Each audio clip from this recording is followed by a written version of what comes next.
গ্রীষ্মের দুপুর, সূর্য মাথার উপর থেকে প্রচণ্ড তাপ দিচ্ছে। এই গরমে কিছুই করা যায় না, নিজের কাছে কেমন যেন একটা অস্বস্তি বোধ হয়। কলেজ ক্যাম্পাসের বড় কৃষ্ণচূড়া গাছের তলায় বসে আছে নুসরাত, মিম, জান্নাত, রিয়া। সবার হাতে রয়েছে একটা করে আইসক্রিম। এক একজনের বেস্টু, কেউ কাউকে ছাড়া কিছু বুঝে না। নুসরাত বলতে গেলে এই কলেজের সবার ক্রাশ, দেখতে কোনো দিক দিয়ে কম না।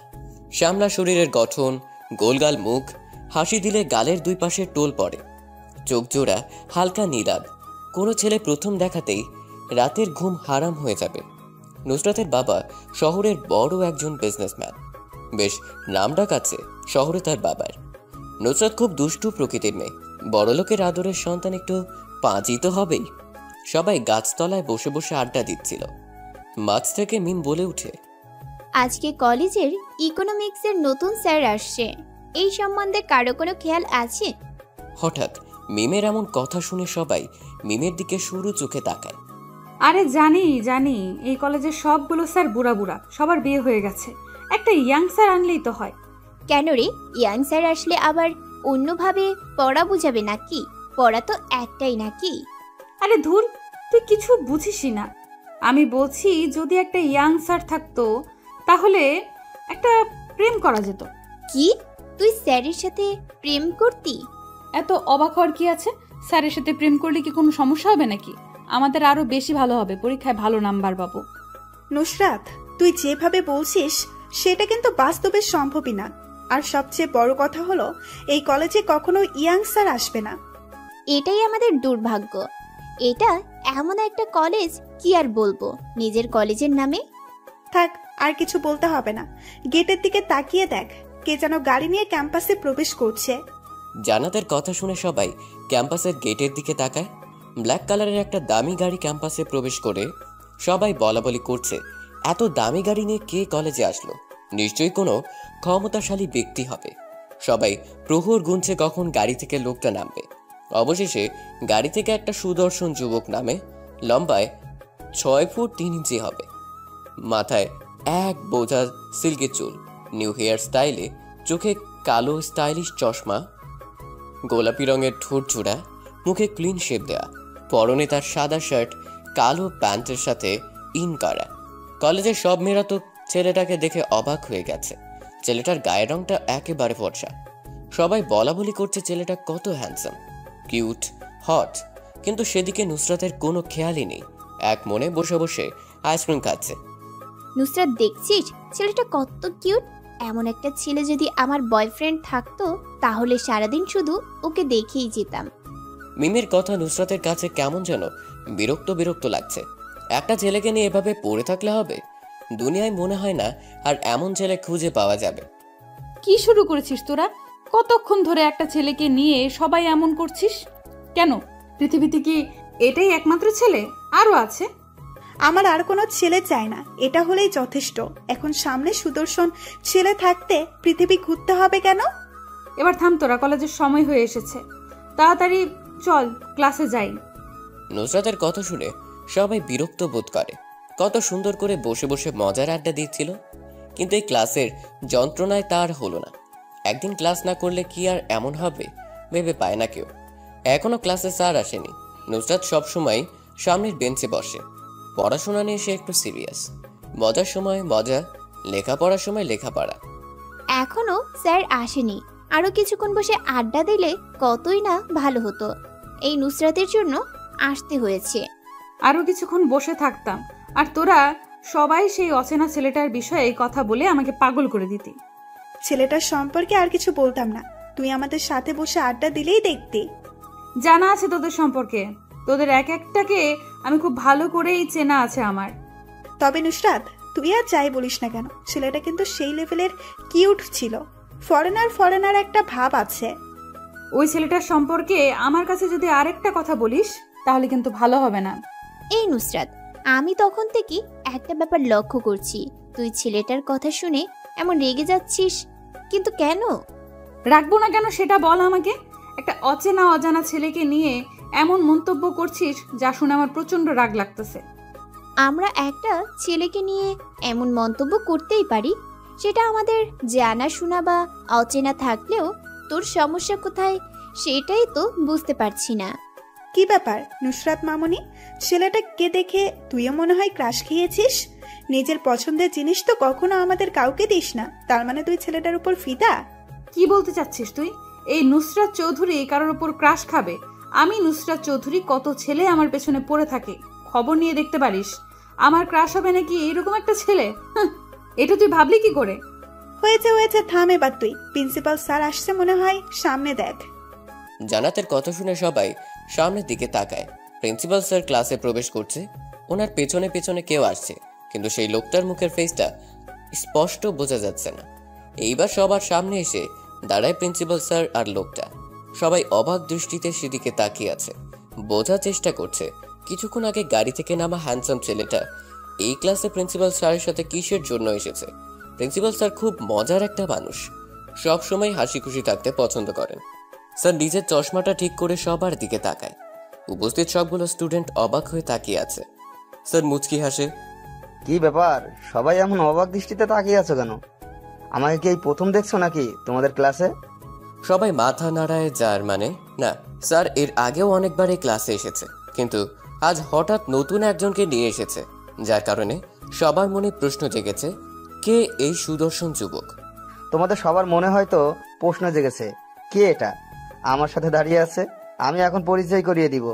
এটা তোমাদের নতুন টিচার, ইকোনমিক্সের উপর মাস্টার্স কমপ্লিট করেছে কানাডা থেকে। এখন থেকে প্রতিদিন তোমাদের এইসব বিষয়ে লেকচার শোনাবে তিনি। নতুন স্যারের সাথে তোমরা সবাই নিজেরা নিজেরা পরিচয় হয়ে নাও। আমি এখন যাই তাহলে। প্রিন্সিপাল স্যার ক্লাস ত্যাগ করে চলে যায়। কিছুক্ষণ আগের কলেজের সবার ক্রাশ এখন সবার স্যার। ব্যাপারটা খুবই হাস্যকর। নুসরাত এবার ভালো করে নতুন করে স্যারের দিকে তাকায়। দেখতে খারাপ না, তবে কেমন যেন একটা বিদেশি বিদেশি ভাব আছে স্যারের আচরণে। নুসরাতের কোনো দিকে খেয়াল নেই, এক দৃষ্টিতে তাকিয়ে আছে নতুন স্যারের দিকে। নিজেও কি স্যারের প্রতি আসক্ত? এটা ভেবেই নুসরাতের নিজের উপর নিজেরই রাগ হয়। নতুন স্যার নিজের পরিচয় দিতে শুরু করলে। আমি রায়ান রহমান রিয়ান চৌধুরী, ইকোনমিক্সের উপর কানাডা থেকে মাস্টার্স কমপ্লিট করে এসেছি। আমার বাসা গুলশানে, নিজের পরিবারের সাথে থাকি। আমার বাবা ঢাকার একজন বড় বিজনেসম্যান। কম বেশি সবাই হয়তো চিনো আরিয়ান চৌধুরীকে, তিনিই আমার বাবা। এটাই আমার সংক্ষিপ্ত পরিচয়। আজ থেকে প্রতিদিন তোমাদের ক্লাস নিব আমি। এখন তোমরা নিজেদের পরিচয় আমাকে বলো। ছেলেদের থেকে পরিচয় পর্ব শুরু হয়। একে একে সবাই নিজেদের পরিচয় দিয়ে দেয়। এখন নুসরাতের কাছে এসে দাঁড়ায় রিয়ান। নুসরাত বসা থেকে উঠে দাঁড়ায়, মাথাটা হালকা নিচু করে বলতে থাকে, আমি নুসরাত চৌধুরী, এবার অনার্স প্রথম বর্ষে পড়ছি। আমার বাবা শহরের একজন বিজনেসম্যান। নুসরাত খেয়াল করেছে রিয়ান স্যার এক দৃষ্টিতে তাকিয়েছিল তার দিকে। সবার পরিচয় নেওয়ার সময় তিনি বেশ বিরক্ত বোধ করছিলেন, কিন্তু যখন নুসরাতের সামনে এসে দাঁড়ায় তখন রিয়ান স্যারের মুখে হাসি ফুটে ওঠে। ব্যাপারটা বুঝতে পারছে না নুসরাত। কালকে থেকে ক্লাস শুরু করব। আজকে পরিচয় পর্ব পর্যন্ত সমাপ্ত। আজ আমি আসি তাহলে, দেখা হবে কালকে। রিয়ান স্যার চলে যাওয়ার সাথে সাথে সবাই ক্লাস ত্যাগ করে বাইরে চলে যায়। নুসরাত নিজের সিটেই বসে আছে নিঃশব্দে। নুসরাত চল এখন বাইরে যেয়ে আড্ডা দেবো সবাই মিলে। স্যারের সম্পর্কে আজ সব আড্ডা হবে। নুসরাত ওর চল আমাদের সাথে। আড্ডা দেবো ঠিক আছে, কিন্তু রিয়ান স্যারের সম্পর্কে আমার সামনে কিচ্ছু বলতে পারবি না, সেটা ভালো হোক কিংবা খারাপ। সেটা পরে দেখা যাবে। এখন তুই বসা থেকে উঠে দাঁড়া আর আমাদের সাথে চল। জীবনের বিবিধ অত্যাশ্চর্য সফলতার উত্তেজনা অন্য সবাই বহন করে। জীবন এটা গুরুত্বপূর্ণ না, এক গভীরভাবে অচল মানুষ হয়তো এই নবীন শতাব্দীতে নক্ষত্রের নিচে। নুসরাতের মাথায় এখন একটা বিষয় চেপে বসে আছে, সেটা হলো রিয়ান স্যার। কেন তিনি এইভাবে তাকালো? কি ছিল সেই মায়াবী চোখের তাকানোর মাঝে? রহস্যের মায়াজাল ঘিরে ধরেছে নুসরাতকে। নুসরাত আমি কিন্তু অনেকক্ষণ ধরে লক্ষ্য করছি তুই কেমন যেন অন্যমনস্ক হয়ে গেছিস। সকালে তো কত সুন্দর করে আমাদের সাথে জমিয়ে আড্ডা দিচ্ছিলি, কিন্তু ক্লাসে ঢোকার পর থেকে কিছু একটা নিয়ে চিন্তা করছিস তুই। নুসরাত নিজের চিন্তিত মুখে হাসি ফোটানোর বৃথা চেষ্টা করছে, কারণ সে জানাতে চায় না রিয়ান স্যারের রহস্যময় বিষয়টা। কোথায় আমি অন্যমনস্ক হয়ে আছি? তোরা নতুন স্যারের কথা বলতে বলতে আমাকে পাগল করে ফেলেছিস। এখন আবার কিন্তু সেই বিষয় নিয়ে কোনো কথা বলবি না। সবাই নিজেদের মতো করে আড্ডা দিতে থাকে। এইভাবে হয়তো তাদের সময় কেটে যাবে। কিন্তু এই ব্যস্ত শহরের অবহেলিত জনগোষ্ঠীর খবর নেওয়ার প্রয়োজন বোধ করে না কেউই, সবাই নিজেদের কাজে ব্যস্ত। এইদিকে রিয়ান কলেজ শেষ করে গুলশানে নিজের বাড়িতে চলে আসে। রিয়ানের বাবা আরিয়ান চৌধুরী গুলশানের ফাঁকা একটা বড় জায়গায় নিজের বাড়িটা স্থাপন করে দোতলায় বাড়িটা সৌন্দর্যে আশেপাশে ছড়িয়ে পড়েছে। এটাই মূলত গুলশানের সবচেয়ে সুন্দর বাড়ি। সাদা নীল হলুদ রঙের মিশ্রণে বাসাটা ঝকমক করছে। রিয়ানের গাড়ি চৌধুরী মঞ্জিলের ভিতর প্রবেশ করে। গাড়ি থেকে নেমে বাসার মেইন দরজা দিয়ে প্রবেশ করে সে। আরিয়ান চৌধুরী রিয়ানের বাবা সোফায় বসে বসে টিভিতে সংবাদ দেখছে। রিয়ান যে সোফায় হেলান দিয়ে বসে পড়ে। সে একটা সার্ভেন্টকে ডাক দিয়ে বলে ঠান্ডা পানি দিয়ে যেতে। কি ব্যাপার রিয়ান, খুব টায়ার্ড নাকি তুমি? বাইরে থেকে এসেই ফ্রেশ না হয়ে সোফায় বসে পড়লে? রিয়ানের চোখে হতাশার ছাপ, ক্লান্তিতে শরীরটা ছেয়ে গেছে। পানি না খেলে এখন গলা দিয়ে কথাও বের হবে না মনে হয়। সার্ভেন্ট রিয়ানের জন্য পানি নিয়ে আসে। রিয়ান পানি পান করে। শরীরে হালকা শক্তির ভাব এসেছে। বাবা, আমি অনেক ক্লান্ত। দেশে এসে আজকে প্রথম অনেকগুলো জায়গায় ভ্রমণ করেছি। শরীরটা হালকা দুর্বল মনে হচ্ছে। শুনলাম কলেজে নাকি জয়েন হয়েছো। আমি বুঝতে পারছি না, আমার এত বড় একটা ব্যবসা থাকতে তুমি কেন কলেজে জয়েন করেছো? বাবা, তুমি তো জানোই ব্যাপারটা, তাহলে কেন এটা নিয়ে এত ভাবছো? আমি কিছুদিন পরেই অফিস জয়েন করব। খুশি হলাম কথাটা শুনে। তবে তোমার বিয়ের ব্যাপারটা নিয়ে আমি আর তোমার মা কিন্তু বেশ ভালোই চিন্তিত। কেন কেন আমার বিয়ে নিয়ে তোমাদের এত চিন্তা কেন? আমি আমার সিদ্ধান্ত তো তোমাদেরকে আগেই জানিয়ে দিয়েছি। আমি তো সেটা বুঝতে পারছি, কিন্তু তোমার সেটা শুনতে বা মানতে নারাজ। এখন তুমি তোমার মায়ের সাথে কথা বলে দেখো কি বলে সে।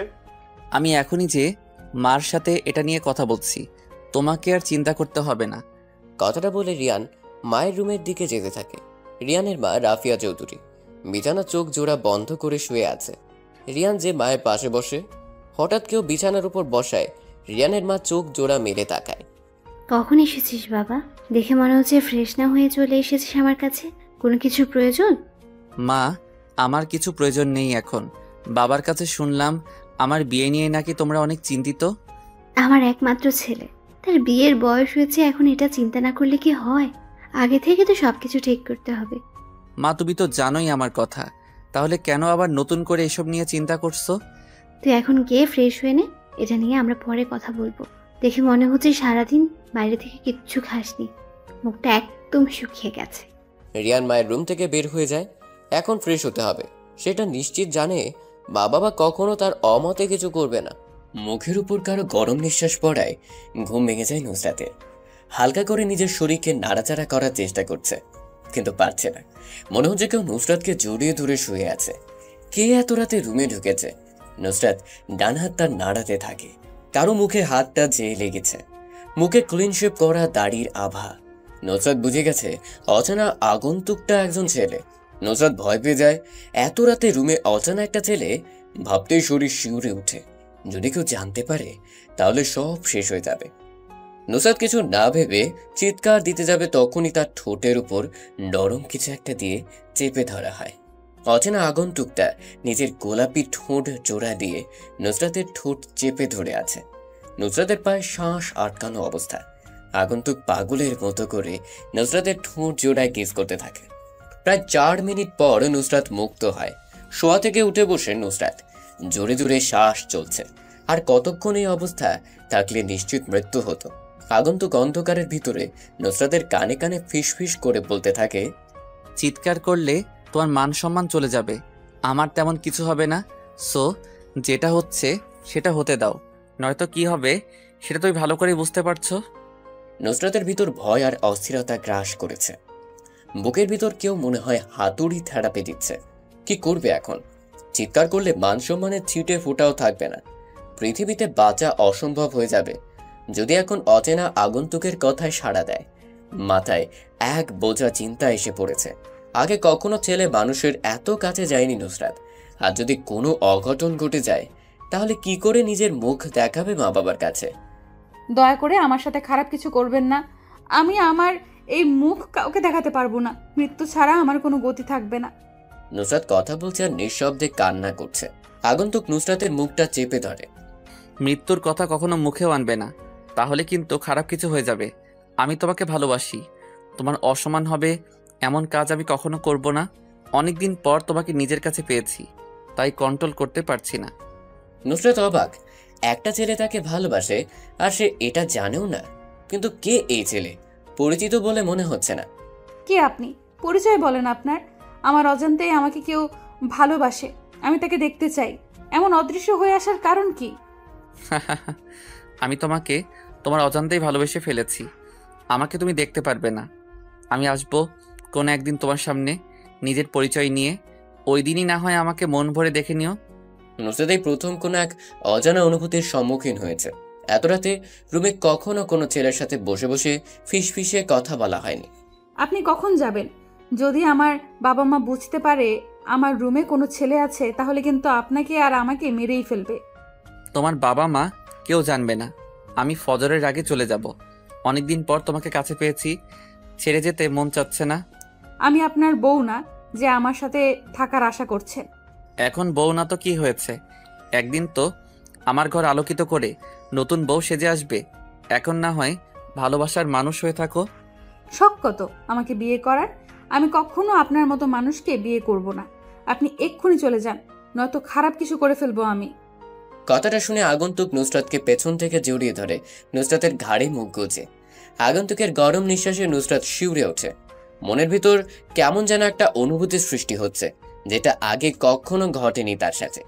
নুসরাত আগন্তুকের কাছ থেকে ছুটার জন্য নাড়াচাড়া করতে থাকে, কিন্তু আগন্তুক নুসরাতকে কোনোভাবে ছাড়ার জন্য প্রস্তুত নয়। আগন্তুক যেন আরো পাগল হয়ে গেছে। দু হাত দিয়ে নুসরাতের মুখটা সামনে এনে দুজনের কপালটা স্পর্শ করায়। দুজনের ভারী নিঃশ্বাস মুখের উপর পড়ছে। আগন্তুক নুসরাতের ঠোঁটের সাথে নিজের ঠোঁট জোড়া মিশিয়ে দেয়।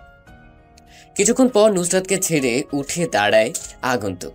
নুসরাত ভয় কাঁপছে। সে নিজেও লজ্জায় পড়ে গেছে একটা অচেনা ছেলের সাথে। এটা কি হয়ে গেল ভাবতেই গা ছিমচিম করছে। নুসরাত ঠোঁটের কোণে হালকা ব্যথা অনুভব করে। তার মানে আগন্তুক নুসরাতের ঠোঁটে কামড় দিয়েছে। নুসরাতের রুমের দক্ষিণ পাশে একটা বড় ব্যালকনি রয়েছে, যেখান থেকে শহরটাকে বেশ ভালোই বোঝা যায়। আগন্তুক রুমের ঠিক দক্ষিণ পাশের ব্যালকনিতে যেয়ে দাঁড়ায়। নুসরাত বিছানা থেকে নেমে ব্যালকনির দিকে যেতে থাকে, মূলত আগন্তুক কিভাবে যায় এটাই দেখার জন্য।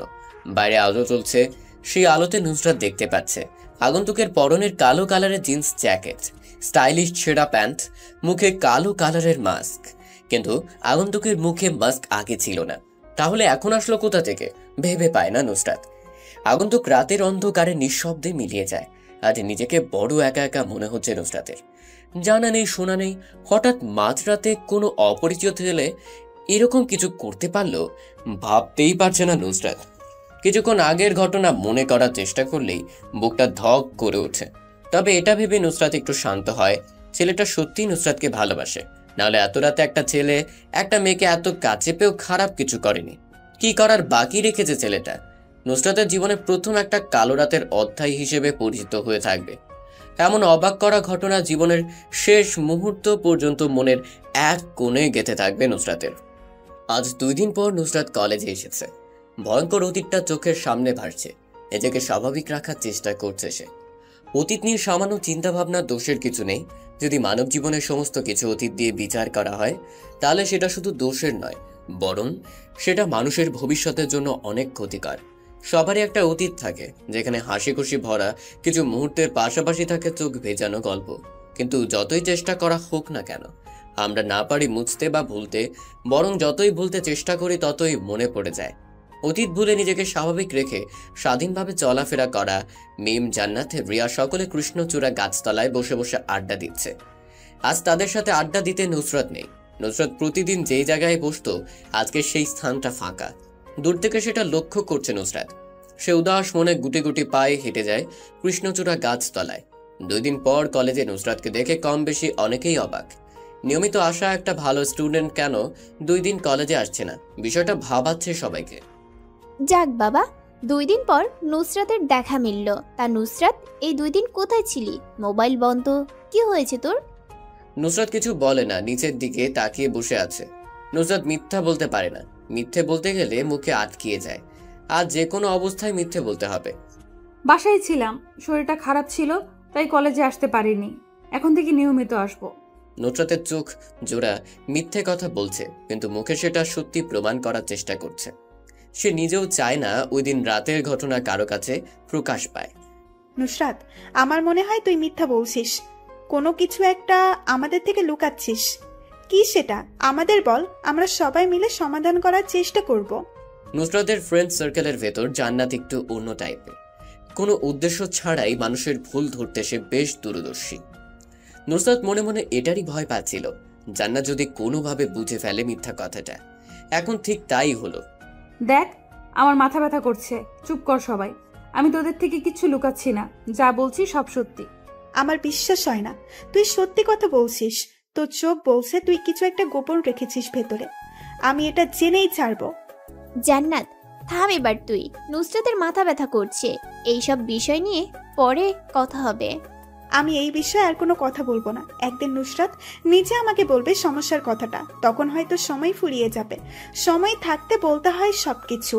তুই থাম জান্নাত, সব সময় মানুষকে শুধু কথা শুনিয়ে যাস কেন? আমি বলছি আমার তেমন কোনো সমস্যা নেই, তাহলে এত কথা কেন? আরে বাদ দে ওর কথা নুসরাত। কালকে আমাদের নতুন স্যার তোর সম্পর্কে জিজ্ঞেস করেছিল। আমার সম্পর্কে? ও আচ্ছা, কি জিজ্ঞেস করেছিল আমার সম্বন্ধে? তেমন কিছু না, শুধু জিজ্ঞেস করেছে তুই কেন কলেজে আসিস না। সবাই একটা বিষয় লক্ষ্য করেছিস, 2 দিন নুসরাত আসেনি বলে স্যার আমাদের জিজ্ঞেস করলো, কিন্তু আরো কত স্টুডেন্ট আসেনি সেটার কোনো খবর নেয়নি। জান্নাত হাস্যোজ্জ্বল চেহারা নিয়ে মুখাতরা বলল। জান্নাতের হাসি দেখে এখন নুসরাতের চোখ মুখ শক্ত হতে শুরু করলো, মুখে থুতু জমে গেছে। এখন যদি মেয়েটাকে কোনো কঠিন গালি দেওয়া যেত তাহলে নুসরাতের মনটা শান্তি পেত। নুসরাত কখনো এটা পারবে না। মানুষ সবকিছু পারে না, পৃথিবীতে অনেক কাজই আছে যা মানুষের দ্বারা সম্ভব না। নুসরাত কাউকে কড়া করে কথা বলতে পারে না, যদিও রাগের মাথায় বলতে চায়, কিন্তু পরে কি হবে এটা চিন্তা করে আর কিছু বলে না। হাসি থামালি কেন? হাসো, আরো জোরে জোরে হাসো। তুই আমাকে পাগল করে দিবি নাকি? বলছি আমার মাথা ব্যথা করছে, তবুও তুই এমন করছিস। জান্নাত হাসি থামায় না, ডান হাত দিয়ে মুখ চেপে ধরলেও কাজ হচ্ছে না। কেন জানি আজ জান্নাতের মনে হাসির রং লেগেছে, কোনোভাবেই হাসি থামছে না। দিন দিন জান্নাত কেমন যেন হয়ে যাচ্ছে, সারাদিন হাসি খুশিতে ভরপুর থাকে। মনে হয় জান্নাতকে হাসি রোগে ধরেছে। পৃথিবীতে কি এমন অদ্ভুত রোগে আক্রান্ত হওয়া মানুষ পাওয়া যাবে? নুসরাতের ভিতরে ভিতরে রাগ বেড়েই চলেছে, কিন্তু তা সে প্রকাশ করতে পারছে না। প্রতিনিয়ত এটা একটা সমস্যা হয়ে দাঁড়িয়েছে নুসরাতের। সে চাইলেও কারোর সাথে রাগ দেখাতে পারে না। ক্লাসের সময় হয়ে এসেছে, সবাই ক্লাসের উদ্দেশ্যে রওনা দেয়। আজ রিয়ান গোলাপি রঙের একটা শার্ট সাথে কালো প্যান্ট পরেছে। অন্যদিনের চেয়ে আজকে বেশি আকর্ষণীয় লাগছে তাকে। নুসরাতের কিছুই ভালো লাগছে না, সব কিছু থেকে মন উঠে গেছে। আগের মতো মুখে উদ্ভাসিত লেগে নেই, জ্যোতিহীন মনে হচ্ছে সবকিছু। সেদিন রাতের পর থেকে নুসরাত রহস্যের মায়াজালে আটকে গেছে। অন্ধকার রজনীর বিবর্তনে অজ্ঞাত আগন্তুকটা কে ছিল এটা যতক্ষণ পর্যন্ত না জানবে ততক্ষণ নুসরাতের মনের শান্তি হবে না। সামনের বেঞ্চটা আজ ফাঁকা, নুসরাত মাঝের সারির দিকে বসেছে। আজ দ্বিতীয়বারের মতো নুসরাত পেছনের দিকে বসেছে। আগে একবার দেরি করে আসার জন্য পিছনে বসতে হয়েছিল। সামনের বেঞ্চ ফাঁকা রেখে সবাই পিছনের দিকে বসে আছো কেন? পিছন থেকে সামনে এসে বেঞ্চ পরিপূর্ণ করো। পিছন থেকে দুইটা মেয়ে এসে সামনে বসে, এটা রিয়ানের কাছে ভালো লাগেনি। যদি অন্য কেউ এসে বসতো তাহলে মনে একটা আহ্লাদ থাকতো, কিন্তু এখন আফসোস। নুসরাত আজকে আবারও লক্ষ্য রিয়ান স্যার তার দিকে পড়ানোর ফাঁকে ফাঁকে তাকাচ্ছে। নুসরাত কি আজকে ক্লাসে উপস্থিত আছে নাকি অন্য দিনের মতো আজও ক্লাস মিস দিয়েছে? স্যারের কথা শুনে নুসরাত একটু অবাক হয়, সাথে আবার রাগ লাগছে। এতক্ষণ তো বেশ ভালো করেই তাকিয়েছিল, কিন্তু এখন আবার এটা বলে ভাব নেওয়ার কি আছে? বুঝতে পারছে না নুসরাত। ছেলে মানুষের এটাই একটা সমস্যা, নারীদের সামনে তারা ভাব নিবেই। জীবনের বেশি সময় নিঃসঙ্গ কাটাতে হয়। ভাব নিলে যদি কোনো রূপবতী মেয়ে প্রেমে পড়ে যায়, এটার জন্য সবসময় মেয়েদের সামনে অন্যরকম ব্যবহার করতে শুরু করে। নুসরাত বসা থেকে দাঁড়িয়ে যায়। নুসরাতের দাঁড়িয়ে যাওয়া দেখে রিয়ান মুচকি হাসে। তুমি তাহলে নুসরাত ক্লাসের টপ স্টুডেন্ট। এখন আমাকে এটা বলো যে 2 দিন ধরে ক্লাসে ছিলে না কেন? নুসরাত আহত গলায় জবাব দেয়, স্যার আমি অসুস্থ ছিলাম, যার কারণে নিজ বাসায় এই 2 দিন অবস্থান করেছি। অসুস্থ ছিলে নাকি আমি এটা জানি না। ক্লাস শেষ তুমি আমার কেবিনে আসবে, এটা নিয়ে তোমার সাথে জরুরি কথা বলতে হবে। নুসরাত অসহায় দৃষ্টিতে তাকিয়ে থাকে রিয়ানের দিকে। রিয়ানের ঠোঁটের কোণে শয়তানি হাসি। নুসরাত নিজেও জানে না ওই রহস্যময় শয়তানির হাসির মানে। নতুন স্যারের প্রথম অর্ডার নুসরাতের উদ্দেশ্য। নিজের কেবিনে ডেকেছে, হয়তোবা কোনো বড় ধরনের কারণে রেখেছে। ক্লাস শেষ, রিয়ান বেরিয়ে যায়। নুসরাত অসহায় হরিণের মতো করে চেয়ে আছে স্যারের যাওয়ার দিকে। নুসরাত, তাড়াতাড়ি যা, দেখ যে রিয়ান স্যার কি গুরুত্বপূর্ণ কথা বলে তোকে। আমাদের সামনে তো কিছুই বললো না, নিজের কেবিনে নিয়ে পার্সোনালি কথা বলবে হয়তো। আমি একা কি করে যাব? তোরা কেউ চল আমার সাথে। আমাদের যেতে হবে কেন? আর তোকে পার্সোনালি একা যেতে বলেছে, আমাদের সামনে বললে তো ক্লাসেই বলতো। জীবনের একটা সময় মানুষ বড় একা হয়ে পড়ে। এখন নুসরাতের কাছেও নিজেকে এমন মনে হচ্ছে। নিজেকে স্বাভাবিক করে রিয়ান স্যারের কেবিনের দিকে রওনা দেয়। রিয়ান স্যারের কেবিনটা খুব সুন্দর করে সাজানো। প্রিন্সিপাল স্যারের মতো এক্সট্রা একটা বড় কেবিন দেওয়া হয়েছে। নতুন একটা প্রফেসরের জন্য আলাদা রুম, বেশ ভালো তো। নুসরাতের বুক ধুকপুক করছে, কেমন যেন একটা অজানা ভয় ভিতরে কাজ করছে। দুদিন ক্লাসে না আসায় কি এমন বলতে পারে রিয়ান স্যার? মনের ভিতর এক বোঝা সাহস নিয়ে ভিতরে প্রবেশ করে নুসরাত। রিয়ান স্যার জানালার পাশে দাঁড়িয়ে কার সাথে যেন কথা বলছে। দেখে মনে হচ্ছে খুবই গুরুত্বপূর্ণ কথা বলছে। টেবিলের উপর বিভিন্ন সাহিত্যিক পুস্তিকা রাখা আছে। সেখানে সবচেয়ে উপরের বইটা হুমায়ুন আহমেদের লেখা পেন্সিলে আঁকা পড়ি উপন্যাস। নুসরাত এই বইটা অনেকবার পড়েছে, বারবার পড়তে ইচ্ছে করে। নুসরাত নিঃশব্দে তাকিয়ে আছে উপন্যাস বইটার দিকে। রিয়ান ফোন করা শেষ করে নিজের চেয়ারে এসে বসে পড়ে। মুখে লেগে আছে রাগের আভা, সুন্দর মুখটা লাল হয়ে আছে।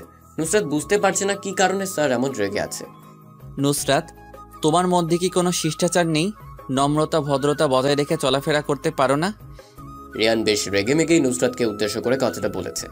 হঠাৎ করে এমন রেগে কথা বলায় নুসরাত ভয় পেয়ে যায়। মানে স্যার, আমি কি করেছি? কি করনি তাই বলো। কারো কেবিনে প্রবেশ করার আগে যে অনুমতি নিয়ে আসতে হয়, এটা কি তুমি জানো না? নুসরাতের মনে ছিল না অনুমতি নিয়ে প্রবেশ করার কথা। অস্থিরতার বাঁধায় সবকিছু ভুলে যায় নুসরাত। একটা কথাই মাথায় আসছিল তখন, রিয়ান স্যার কেন নিজের কেবিনে ডেকেছে। স্যার, আমি জানতাম কারো কেবিনে প্রবেশ করার আগে যে অনুমতি নিয়ে প্রবেশ করতে হয়, কিন্তু আমি তখন বেশ গভীর চিন্তায় আসক্ত ছিলাম, যার কারণে অনুমতি নিয়ে প্রবেশ করতে ভুলে যাই। আমি দুঃখিত স্যার। বুঝতে পারছি, পরবর্তী সময় যেন এই ভুলটা আর না হয়। এখন তোমাকে যে কারণে ডেকেছি তা শোনার জন্য কি তুমি প্রস্তুত? রিয়ানের গলার আওয়াজ কমে গেছে। এতক্ষণ যেমন একটু বেশি জোরেই কথা বলছিল, এখন তা প্রায় নীরব। নুসরাত লক্ষ্য করছে রিয়ান স্যারের চোখে মুখে অস্থিরতা কাজ করছে। কোনো গুরুত্বপূর্ণ কথা বলতে কি এত ভেবে চিন্তা করে বলতে হয় নাকি? এতক্ষণে এত কথা বলা যেত, কিন্তু প্রায় 10 মিনিট হয়ে গেছে। এখন পর্যন্ত রিয়ান স্যার মুখ দিয়ে কোনো বাক্য উচ্চারণ করেনি। নুসরাত বিরক্ত হয়ে গেছে দাঁড়িয়ে থাকতে থাকতে। কতক্ষণ এভাবে নিঃশব্দে চুপ করে দাঁড়িয়ে থাকা যায়? বিরক্ত হয়ে নুসরাত মুখ খুলে, স্যার, আর কতক্ষণ এভাবে দাঁড়িয়ে থাকবো? দাঁড়িয়ে থাকতে থাকতে আমার পা ব্যথা করছে। আমি আজকে আসি, আপনি অন্যদিন আমাকে যা বলার বলবেন। দাঁড়াও নুসরাত, আমাকে কথাটা আজকেই বলতে হবে। দেখো, তুমি আমাকে হয়তো তোমাদের স্যার হিসেবে কিছুদিন আগে থেকে চিনো, কিন্তু আমি তোমাকে তোমার অজান্তেই অনেক আগে থেকেই চিনি। আমার বাবার অনেক বড় বিজনেস আছে। আমি কানাডা থেকে পড়াশোনা কমপ্লিট করে এসেছি। আমি চাইলেই আমার বাবার বিজনেস সামলাতে পারতাম, কিন্তু আমি তা না করে একজনের জন্য এই কলেজে প্রফেসর হিসেবে জয়েন হয়েছি। রিয়ান কথাগুলো এক নিঃশ্বাসে বলে থামে। স্যারের কপালে হালকা ঘাম জমেছে। নিজের রুমালটা দিয়ে ঘাম মুছে নেয় তিনি। নুসরাত বুঝতে পারছে না কার জন্য এত কিছু ত্যাগ করে রিয়ান এই কলেজে জয়েন হয়েছে। স্যারকে সেই ব্যক্তি যার জন্য আপনি এত কিছু ত্যাগ করে এখানে জয়েন হয়েছেন। রিয়ান মুচকি হেসে বললে, তুমি? আমি? আমার উদ্দেশ্যে আপনি এই কলেজে জয়েন করেছেন মানে কি স্যার? আমাকে একটু বুঝিয়ে বলবেন দয়া করে। মানে তো কিছু একটা আছে, সেটা কি এখনই জানা প্রয়োজন? সব কিছুতে এত আগ্রহ থাকতে নেই। আগ্রহ থাকবে না কেন? একটা লোক আমার কারণে নিজের স্বার্থ ত্যাগ করে কলেজে এসেছে। কি সেই কারণ, এটা জানার জন্যই আমার এত আগ্রহ। যদি সেই কারণটা হয় পবিত্র ভালোবাসা, মনের গহীনে সাজানো সুপ্ত অনুভূতিগুলোর প্রেমে পড়া, তাহলে এই কারণটা কি যথেষ্ট নয়? কি বলছে রিয়ান স্যার? কিছুই বুঝতে পারছে না নুসরাত। ভালোবাসা, এখানে ভালোবাসা আসলো কোথায় থেকে? আবার রোমান্টিক কথাবার্তা চলছে। নুসরাতের কোনো ব্যাপারে জানার আগ্রহটা একটু বেশি। ছোট থেকে এটা নুসরাতের একটা শখ বলা যেতে পারে। সে রহস্যময় কথাবার্তা বলতে পছন্দ করে না, তবে রহস্যময় কথার রহস্য উন্মোচন করতে ভালো লাগে। ভালোবাসা, এখানে ভালোবাসা আসলো কোথা থেকে স্যার? আপনি কি বলছেন এসব? দেখো নুসরাত, আমি এত কিছু ভেঙে বলতে পারবো না। সামনাসামনি বলে দিচ্ছি, আমি তোমাকে অনেক আগে থেকেই ভালোবাসি, কিন্তু সেটা আজ পর্যন্ত বলতে পারিনি তোমাকে। আজ বলে দিয়েছি। আমি জানি তোমার কোনো ছেলের সাথে রিলেশন নেই, আর থাকলেও আমি সব কিছু সমাধান করে নিতাম। তোমাকে আমি ভালোবাসি। আজ থেকে এটা ভালো করে মাথায় গেঁথে ফেলো। নুসরাতকে কোনো কিছু বলার সুযোগই দিচ্ছে না রিয়ান। একটার পর একটা কথা বলেই চলেছে। নুসরাত এগুলো কিছুই শুনছে না। নুসরাতের মাথায় এখন একটাই কথা ঘুরপাক খাচ্ছে, রিয়ান স্যার ওকে ভালোবাসে। প্রথম দিন রিয়ানের রহস্যময় চাহনির মানে এখন বেশ ভালো করেই বুঝতে পারছে নুসরাত। স্যারের সাথে স্টুডেন্টের প্রেম ভালোবাসার সম্পর্ক, এটা কিভাবে সম্ভব? সমাজ কি এটা মেনে নিবে? নুসরাত কখনো রিয়ানকে ভালোবাসতে পারবে না, কারণ নুসরাতের বাবা এসব প্রেম ভালোবাসায় বিশ্বাসী না। তিনি মনে করেন এখনকার ছেলে মেয়েরা এই প্রেম ভালোবাসাকে কোনো ছেলে খেলা মনে করছে।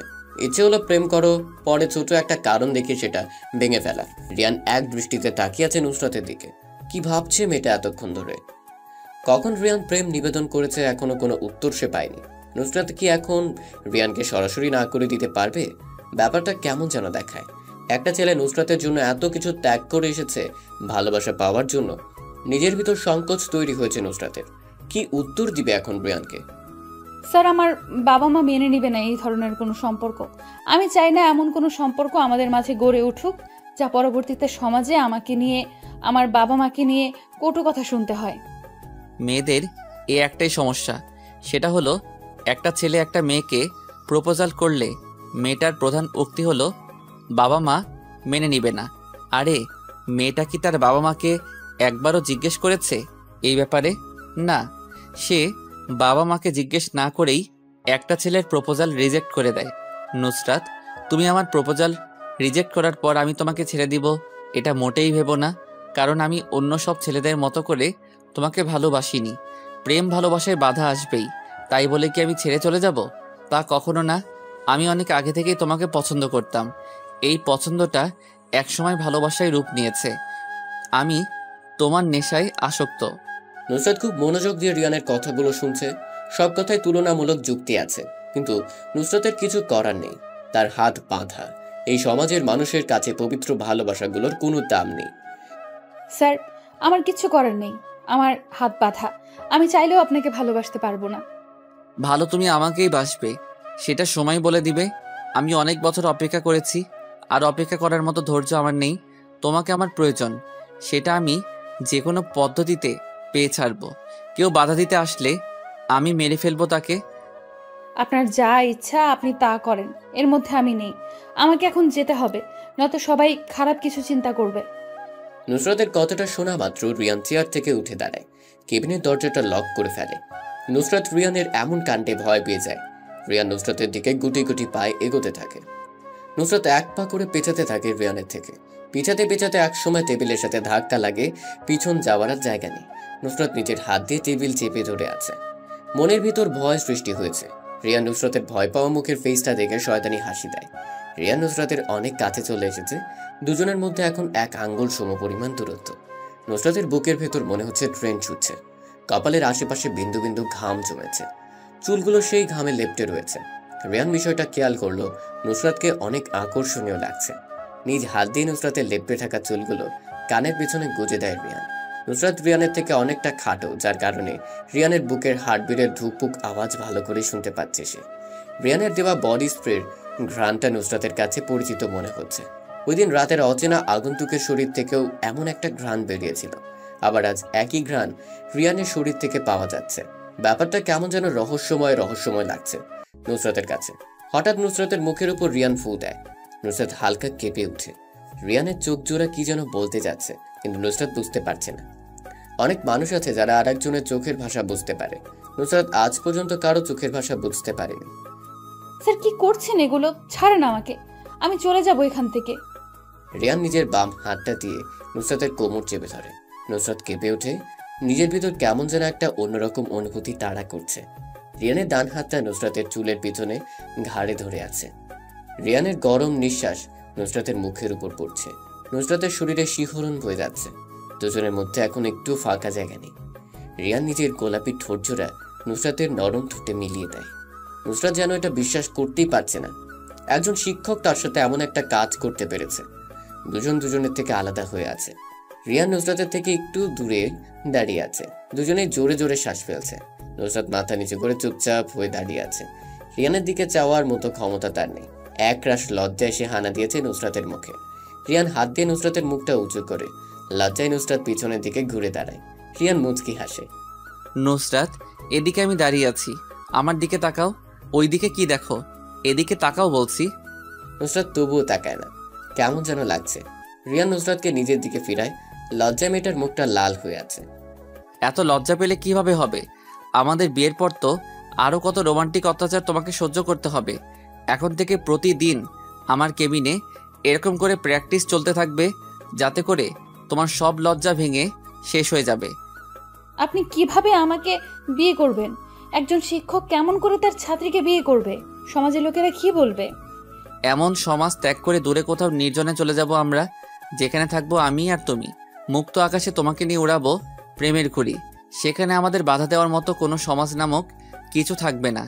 এটা নিয়ে তোমাকে চিন্তা করতে হবে না। আমি যদি আপনার সাথে না যাই তাহলে কি করবেন? জোর করে তুলে নিয়ে যাব, হোক সেটা তোমার অমতে। তোমাকে পেলে অনুভবে মন ছুঁয়ে যাবে আমার। আপনার এই অসভ্য অনুভূতি নিজের মাঝেই পুষে রাখেন।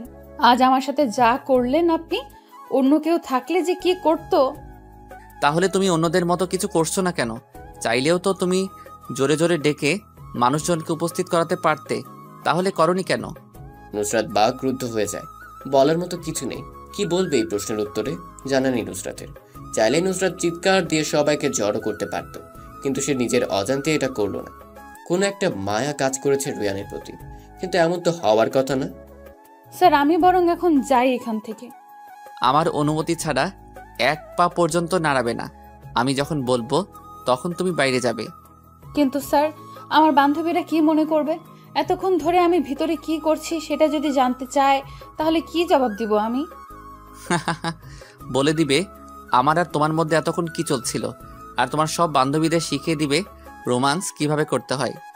আমি এই ধরনের কথা কখনো ওদের বলবো না।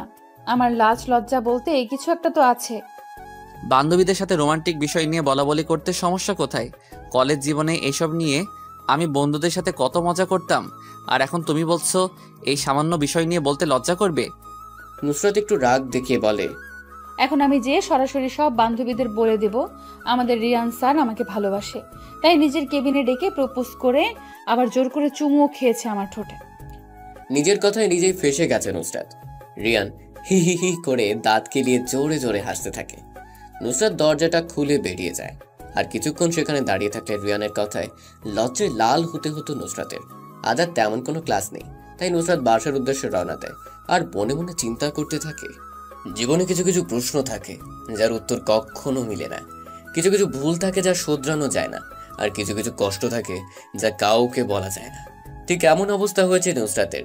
চাইলেও কাউকে বলতে পারছে না ওই দিন রাতের আগন্তুকের সম্পর্কে। কিভাবে বলবে? অচেনা আগন্তুক যা করেছে নিজের সম্মানের ব্যাপার। নুসরাত রাতে বিছানায় ঘুমোতে গেলেই সেই ভয়ঙ্কর ঘটনার চোখের সামনে ভাসতে থাকে। কোনো একটা বিষয় নিয়ে মানুষ অনেক বেশি চিন্তা করলে একসময় সে ডিপ্রেশনে চলে যায়। নুসরাত নিজেও ডিপ্রেশনে ভুগছে। নিজের মনের কথা কাউকে শেয়ার করলে কিছুটা শান্তি পাওয়া যায়, কিন্তু নুসরাতের কাছে এমন একটা ঘটনা ঘটছে যা লজ্জায় কাউকে বলতেও পারছে না সে। মৃত্যুর যন্ত্রণার থেকেও ডিপ্রেশনে পড়া যন্ত্রণা যে কত কঠিন, কত ভয়ানক, তা একমাত্র ভুক্তভোগী অনুভব করতে পারে। নুসরাতের এখন কিছুই ভালো লাগে না। এই ব্যস্ত শহর, ব্যস্ত সব মানুষজন মিলিয়ে সবকিছু নিরামিষ মনে হচ্ছে। একসময় শহরটাকে নুসরাত সবচেয়ে বেশি পছন্দ করত। ছোট থেকেই বড় হওয়া পর্যন্ত নুসরাতের অবস্থান ছিল ব্যস্ত শহরে। এখন একা থাকতে বেশি মনে চায় ওর। একা থাকাটা অনেকটা নেশার মতো কাজ করে মানুষের মধ্যে। নুসরাত একাকিত্বের নেশায় আসক্ত হয়ে গেছে। বেশি কিছুক্ষণ ধরে নুসরাত খেয়াল করছে তার আশেপাশে দুইটা ছেলে বাইক নিয়ে রাউন্ড দিচ্ছে। কলেজ থেকে নুসরাতের বাসার দূরত্ব অল্প, তাই সে মাঝে মধ্যে হেঁটে হেঁটেই বাসায় যায়। আজও নুসরাত হেঁটে হেঁটে বাসায় যাচ্ছিল, তখন একটা ছেলে দুইটা নুসরাতের পেছনে পড়ে আছে। ছেলে দুইটাকে নুসরাত ভালো করেই চিনে, পাশের এলাকার ছেলে। মেয়েদের ইফটিজিং করা মূলত তাদের প্রধান কাজ। অনেক আগে থেকেই নুসরাতের পেছনে পড়ে আছে বাইকের উপর থাকা কালো চেহারার রফিক নামের ছেলেটা। নুসরাত কাউকে তেমন পাত্তা দেয় না, তবু নুসরাতকে রফিক অনেক ডিস্টার্ব করে। রফিক অনেক খারাপ একটা ছেলে। থানায় অনেক কেস আছে রফিককে নিয়ে, এর মধ্যে অন্যতম রেপ। নুসরাত সবসময় রফিকের থেকে দূরে দূরে থাকে। কখন কি করে বলা যায় না। রফিক নামের ছেলেটা বাইক থেকে নামে। হলুদ রঙের একটা গেঞ্জি, কাটা ছেঁড়া একটা স্টাইলিশ প্যান্ট, গলা ঝুলে আছে মোটা চেইন, মুখে জ্বলন্ত সিগারেট। রফিক নুসরাতের সামনে এসে দাঁড়ায়। নুসরাত একটু সরে বাম পাশ দিয়ে চলে যাবে, সামনে এসে দাঁড়ায় রফিক। ডান দিক দিয়ে গেলেও পথ আটকায় রফিক। নুসরাত রেগে যায় রফিকের এমন আচরণে। সমস্যা কি? রাস্তার মাঝে এটা কি ধরনের আচরণ? সরে দাঁড়ান, আমাকে যেতে দেন। অনেক দিন ধরে তোর পিছনে পড়ে আছি, কিন্তু তুমি আমাকে একটু পাত্তা দাও না। আজ শেষবার, এরপর আর কোনো সুযোগ দিব না। আপনার সুযোগ দেওয়ারও প্রয়োজন নেই। আপনি আমার পেছনে এমন করে পড়ে আছেন কেন? রাস্তায় কি অন্য কোনো মেয়ে দেখেন না? অন্য মেয়েদের দিকে নজর যায় তো? অন্য মেয়েরা তো তোমার মতো এত সুন্দরী না। তোমার যে ফিগার দেখলেই নিজেকে কন্ট্রোল করতে অসম্ভব হয়ে যায়। রফিক কথাটা বলেই নুসরাতের শরীরে হাত দেয়। নুসরাত এক ঝাটকায় রফিকের হাতটা সরিয়ে দিল। নিজের হাত ডান হাত দিয়ে রফিকের বাম গালে কষে একটা চড় মারে। দূর থেকে কোনো এক আগন্তুক বিষয়টা খুব করে দেখেছে। নুসরাতের সাথে কেউ এমন করুক এটা চায় না আড়ালের আগন্তুক। নুসরাত রেগে মেগে বলে, মেয়েদের শরীর এত পছন্দ, তাহলে পতিতালয়ে গিয়ে নিজের শখ মিটিয়ে আয়। আমার সাথে এরপর থেকে যদি কোনো ধরনের বেয়াদবি করিস তাহলে এর ফল ভালো হবে না কিন্তু।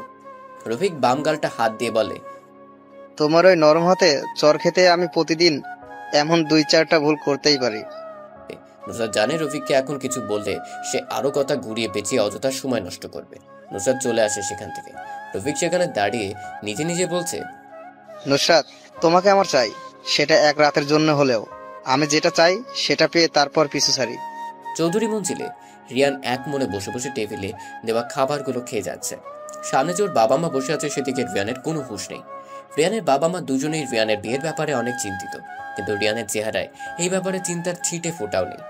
রিয়ান, আমি আর তোমার বাবা যে এতক্ষণ এখানে বসে বসে কথাগুলো বলেছি, তুমি কি তা শুনতে পেয়েছো? রিয়ান কথাটা শুনেও না শোনার মতো করে খেয়েই যাচ্ছে। রিয়ানের মুখ থেকে কোনো জবাব না পেয়ে রিয়ানের বাবা রেগে বলেন, কি হলো রিয়ান, তোমার মায়ের কথার জবাব দিচ্ছ না কেন? এটা কোন ধরনের বেয়াদবি? রিয়ান টেবিলের উপর থাকা পানি ভর্তি গ্লাস হাতে নিয়ে এক ঢোকে সবটুকু পানি পান করে। বলতে শুরু করে, খাবার খাওয়ার সময় যে কথা বলতে হয় না সেটা তো তোমরা দুজন জানো, তাহলে কেন আমাকে খাওয়ার সময় প্রশ্ন জিজ্ঞেস করছো? রিয়ানের বাবা আরিয়ান থমকে যায় নিজের ছেলের এমন উত্তরে। আরিয়ান চৌধুরী একজন বিজনেসম্যান। বিজনেস করতে হলে প্রথমে দরকার মস্তিষ্কের বুদ্ধি। এক একজন বিজনেসম্যান হয়ে থাকে অনেক বুদ্ধিমান। নিজেরা নিজেদের সাথে কঠোর মাইন্ড গেম খেলতে থাকে। যে যত বেশি ভালো মাইন্ড গেম খেলতে পারবে সে তত তাড়াতাড়ি নিজের কোম্পানিকে বিশ্বের সামনে তুলে ধরতে পারবে। ঠিক তেমনি একজন বিশাল মাইন্ড গেমার আরিয়ান চৌধুরী সবসময় মাইন্ড গেমারের মতো আচরণ করে, কিন্তু আজ নিজের ছেলেকে প্রশ্ন করে যে উত্তর পেল এতে আরিয়ান মোটেও খুশি না। সেটা আমি জানি। এখন তোমার খাওয়া শেষ হয়েছে, তাহলে তোমার মায়ের প্রশ্নের জবাব দাও। এত অস্থির হচ্ছ কেন? আমি প্রশ্নের জবাব অবশ্যই দিব। মা, এবার তুমি আমাকে আবার প্রশ্ন করো। প্রশ্ন তোমার কাছে একটাই, সেটা হলো তোমার বিয়ে নিয়ে। আমাদের একমাত্র ছেলে তুমি, ভালো বয়সও হয়েছে তোমার। এখন আমরা চিন্তা করছি তোমার জন্য মেয়ে দেখব। বিয়ে করতে আমার কোনো সমস্যা নেই, তবে তবে কি? আমি আমার পছন্দ করা মেয়েকে বিয়ে করতে চাই। তোমরা জানো আমি একটা মেয়েকে ভালোবাসি, সেটা হলো নুসরাত। আমি বিয়ে করলে নুসরাতকেই করব, অন্য কোনো মেয়েকে না। আমরা তো সেটা মানা করছি না। তুমি তোমার ভালোবাসার মানুষকে বিয়ে করবে, এটা ভালো কথা। নুসরাতের বাসার ঠিকানা দাও, আমরা যে কথা বলে আসি। রিয়ান নুসরাতের বাসার ঠিকানা দিয়ে দেয়। রিয়ান মনে মনে অনেক খুশি, নিজের ভালোবাসার মানুষকে কিছুদিন পরেই সারা জীবনের সঙ্গী হিসেবে পেতে যাচ্ছে। কিন্তু নুসরাতের বাবা মা যদি এই সম্বন্ধে রাজি না হয় তাহলে কি হবে? নিজের উপর বিশ্বাস রাখার মানেই একজন মানুষ আত্মবিশ্বাসী। সে বিশ্বাস করে নিজের জন্য সঠিক সিদ্ধান্ত নেওয়ার ক্ষমতা তার আছে। রিয়ান সফল হতে চাইলে সামনে আসা সব চ্যালেঞ্জ মোকাবেলা করতে হবে। চ্যালেঞ্জ বেছে নেওয়ার কোনো সুযোগ নেই। যে কোনো অবস্থায় নিজেকে সঠিকভাবে পরিচালনা করাই জ্ঞানী ব্যক্তির কাজ। রিয়ান কখনো হারতে শেখেনি, কষ্ট করে হলেও জিতেছে। এইবার তো এটা নিজের ভালোবাসার মানুষকে নিজের করে পাওয়ার লড়াই। রাত প্রায় 11:15। রিয়ান নিজের ঘরের আয়নার সামনে তাকিয়ে দাঁড়িয়ে আছে। চোখে মুখে লেগে আছে রাগের প্রতিচ্ছবি। রিয়ান বহুদিন পর আজকে ওর পরিচিত একটা ড্রেস পরেছে। কানাডা যাওয়ার আগে মাঝে মধ্যে রাতে কোনো মিশনের উদ্দেশ্যে পরিধান করে যেত সে, কিন্তু কানাডা যাওয়ার পর থেকে কখনো সেই পরিচিত ড্রেসটা পরা হয়নি। আজ আবারও সেই মিশনের উদ্দেশ্যে বের হবে রিয়ান। পরনে তার কালো কালারের একটা জিন্স জ্যাকেট, কালো প্যান্ট, মাথায় লম্বা হুডওয়ালা টুপি, মুখে একটা মাস্ক, সাদা কালারের উপর লাল রং ছিটানো। মাস্ক ডিজাইনটা দেখতে খুবই ভয়ানক। লাল রংটা মানুষের রক্তের মতো দেখা যায়। রিয়ান আলমারির ভিতর থেকে একটা সাদা কালারের বক্স বের করে। এমন ধরনের বক্স ডাক্তারের সাথে দেখা যায়।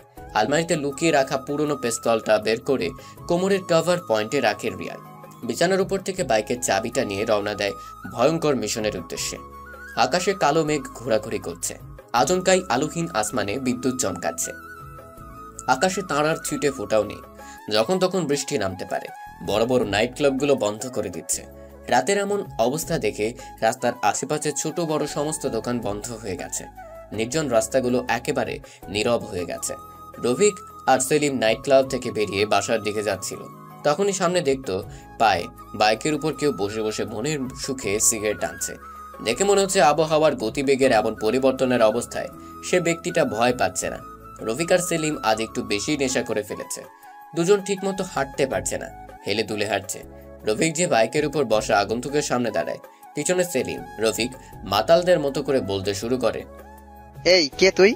এত রাতে রাস্তার মাঝখানে বাইক দাঁড় করিয়ে বসে বসে সিগারেট টানছিস? আগন্তুক বাইক থেকে নেমে দাঁড়ায়। সিগারেটে একটা টান দিয়ে সবগুলো বিষাক্ত ধোঁয়া রফিকের মুখের উপর ছাড়ে। নে, এবার বাইক থেকে নেমে সিগারেট টানছি। আগন্তুকের এমন কথা শুনে রফিক রেগে বলে, এই তুই কোন সাহসে আমার মুখের উপর সিগারেটের ধোঁয়া ছাড়লি? জানিস আমি কে? চাইলে তোকে এখানে মেরে চলে যেতে পারবো। কে তুই ভাই? আমি চিনতে পারছি না তোকে। তুই কি এই এলাকার মাস্তান নাকি? আমি মাস্তান না, আমি আমার ঘরে মাস্তান পুষি। তুই আগে এটা বল, আমার মুখের উপর সিগারেটের ধোঁয়া ছাড়লি কেন? আমার মুখ, আমার সিগারেট, আমি যা ইচ্ছে তাই করব। তুই বলার কে? সবকিছু তোর থাকলেও এলাকা আমার। এখানে আমি যা বলি তাই হয়। তুই মনে হয় আমাকে চিনতে পারিসনি। বুঝতে পেরেছি, তুই এই এলাকাপাতি মাস্তান। সমস্যা নেই, আমি আবার এইসব পাতি মাস্তান এলাকা থেকে কমানোর জন্য পারদর্শী। আগন্তুকের বাড়িটা যেন রফিকের সহ্য হয়নি। দৌড়ে যে আগন্তুকের বড় কলারটা ধরে ঝাঁকাতে ঝাঁকাতে বলে, পাতি মাস্তান মানে? আমি এই এলাকার বস, শালা আমার এলাকায় দাঁড়িয়ে আমাকেই পাতি মাস্তান বলিস? তোর সাহস দেখে আমি অবাক। এই নীরব নির্জন রাস্তায় তোকে মেরে দিলে কেউ দেখবে না। আগন্তুক শব্দ করে হেসে ওঠে। এমন ভাবে হাসছে মনে হচ্ছে রফিক ফান করার কথা বলছে। আগন্তুক নিজের কলার থেকে রফিকের হাতটা ছাড়িয়ে বলে, আমি 3টা জিনিস খুব অপছন্দ করি। এর মধ্যে একটা হলো কেউ আমার কলার ধরবে। তুই নিজেই মনে হয় না আমাকে এখনো চিনতে পেরেছিস। কে তুই? আমার এলাকায় এসে আমাকে কিছু বলে চলে যাবি? শরীরে হাত লাগিয়ে দেখ আমি কি অবস্থা করি তোর। আগন্তুক রফিককে নিজের হাত দিয়ে ঝাঁকাচ্ছে আর বলছে, এই যে শরীরে হাত দিলাম, কর। এখন আমাকে কিছু করে দেখা। আজ তোর এলাকায় তোকে মারবো, দেখি আমাকে কে বাধা দিতে আসে। আগন্তুকের হাতের ধাক্কা খেতে খেতে রফিক একসময় রাস্তার পড়ে যায়। সেলিম এগিয়ে আসবে তখনই আগন্তুক কোমরের কভার পয়েন্ট থেকে পিস্তলটা বের করে সেলিমের বাম পায়ে গুলি করে। সেলিম নিচে পড়ে যায়। আগন্তুকের হাতে পিস্তল দেখে রফিক ভয় পেয়ে যায়। রফিক এলাকার মধ্যে যতই মাস্তানি করে না কেন, কখনো পিস্তল নিয়ে কিছু করেনি। এখন আগন্তুকের হাতে পিস্তল দেখে রফিক বুঝে গেছে সামনে দাঁড়িয়ে থাকা ভয়ানক ব্যক্তিটা কেমন হতে পারে। অনেক দিন হলো আমি এই মেশিন ব্যবহার করি না, সময়ের জন্য চালানো হয়নি। আজকে অনেকদিন পরে ট্রাই করলাম, ভালোই চলে মেশিনটা। ভাই, কে আপনি? এইভাবে সেলিমের পায়ে গুলি করলেন কেন? ভয় পেয়েছিস? আমি মানুষকে ভয় দেখাতে ভালোবাসি, অনেক মজা পাই তখন যখন আমাকে দেখে কেউ ভয় পায় আর আমার চরণে পড়ে ক্ষমা চাই। তুই আমাকে মজা দিয়েছিস, আমি তোকে প্রাণে মারব না, শুধু বাম হাতটা কেটে দিব। আগন্তুক পাগলের মতো করে হাসতে হাসতে দৌড়ে যেয়ে বাইকের উপর থেকে একটা বক্স নিয়ে আসে। রফিক আগন্তুকের এমন পাগলামি হাসি দেখে ভয় পেয়ে যায়। আগন্তুক বক্সের ভিতর থেকে ছোট একটা ধারালো অস্ত্র বের করে। অস্ত্রটা দেখে মনে হচ্ছে অনেক ধারালো, শক্ত কোনো কিছু মুহূর্তের মধ্যে কেটে যাবে। কি করতে যাচ্ছে আগন্তুক জানা নেই রফিকের। ভাই, এটা বের করছেন কেন? কি করবে এটা দিয়ে? যা ইচ্ছা করেন আমাকে, কিন্তু কিছু করবেন না। তোকে কিছু করব না তো, শুধু তোর এই নোংরা হাতটা কেটে ফেলবো। কেমন লাগবে বলতো? আমার ভাবতেই কেমন যেন লাগছে। রফিক নিজের হাত দুটো পেছনে নিয়ে নেয়। এই পাগলা আগন্তুকের বিশ্বাস নেই। আগন্তুক ডান হাতে অস্ত্রটা ধরে বাম হাত দিয়ে রফিকের সাথে জোরাজুরি করছে। এক পর্যায়ে এমন কিছু ঘটবে বিশ্বাসই হচ্ছে না রফিকের। আগন্তুক আজকে হিংস্র রূপ নিয়েছে। নিজেকে মনে হচ্ছে কোনো আক্রমণ ভাগের নির্যাতিত হিংস্র পশু। রফিক কোনো অবস্থায় নিজের হাত দিতে প্রস্তুত না। অনেকক্ষণ জোরাজুরি করার পর আগন্তুক রফিকের বাম হাতটা ধরতে সক্ষম হয়। সবার চোখের পলকের আগে আগন্তুক অস্ত্রটা দিয়ে রফিকের বাম হাতটা কেটে ফেলে। রফিক জোরে চিৎকার দিয়ে ওঠে, কিন্তু রফিকের চিৎকার শুনে কেউ আজ তাকে বাঁচাতে আসবে না। আগন্তুক উচ্চস্বরে পাগলের মতো হাসতে থাকে। বক্স থেকে কিছু ডাক্তারি জিনিসপত্র বের করে, লম্বা সুই দিয়ে রফিকের কাঁটা হাতে সেলাই করতে থাকে। রফিক জোরে জোরে কান্না করছে। এমন ব্যথার চেয়ে মৃত্যু অনেক ভালো। আগন্তুক সেখানে আর দাঁড়ায় না, বক্সটা হাতে নিয়ে বাইকের কাছে যায়। সেলিম অজ্ঞান হয়ে নিচে পড়ে আছে। রফিক নিজের কাটা হাতের দিকে তাকাতেই ভয় পেয়ে যায়। কেমন ভয়ানক সাইকো টাইপের লোকটা। হাত কেটে ফেলার সময় নিজের বিবেক একটু বাধা দেয়নি। গুড়ি গুড়ি বৃষ্টি শুরু হয়ে গেছে। আজকে মনে হয় গ্রীষ্মের প্রথম বৃষ্টির রাত। আগন্তুক আর পিছনের দিকে তাকায় না। তাকালে হয়তো দেখতে পেত রফিকের অনাতঙ্ক চিৎকার। সকাল 9:30 নুসরাত কলেজের উদ্দেশ্যে রওনা দেয়। আজকে অনেক দেরি হয়ে গেছে মনে হয়। নুসরাত প্রতিদিনই এই রাস্তা দিয়ে কলেজে যায় আর আসার সময় আসে। রাস্তার পাশে ছোট একটা বসতি, সেখানে অসহায় গরিব দুঃখী মানুষের বসবাস। এই জগতে ধনী ও গরিব নামের দুটো মানুষের শ্রেণী রয়েছে। ধনীরা গরিবের সাথে কোনো রকম আত্মীয়তা করতে চায় না। গরিবরা বড় নিষ্ঠুরতার শিকার, চাইলেও ভালো কিছুর আশা করতে পারে না। নুসরাতের বড় মামা একজন রাজনৈতিক নেতা। তিনি নেতা হওয়া সত্ত্বেও গরিবের প্রতি কোনো মায়া দয়া নেই। গরিবের হক নিজের কোষাগারে জমা করে। এই কারণে মূলত নুসরাত তার বড় মামাকে পছন্দ করে না। সমাজে এমন অনেকেই আছে যারা অন্যজনের হক মেরে খাচ্ছে। নুসরাত সবচেয়ে বেশি অপছন্দ করে এটা। কথাগুলো ভাবতে ভাবতে নুসরাত কলেজ ক্যাম্পাসে প্রবেশ করে। অন্যদিনের মতো আজকেও সবাই বসে বসে কৃষ্ণচূড়া গাছতলায় আড্ডা দিচ্ছে। নুসরাত যে এক পাশে বসে পড়ে। নুসরাতের ঔজ্জ্বল্যহীন চেহারা দেখে মিম বলে ওঠে, নুসরাত, কি হয়েছে? কিছুদিন যাবত লক্ষ্য করছি তুই কেমন যেন হয়ে গেছিস।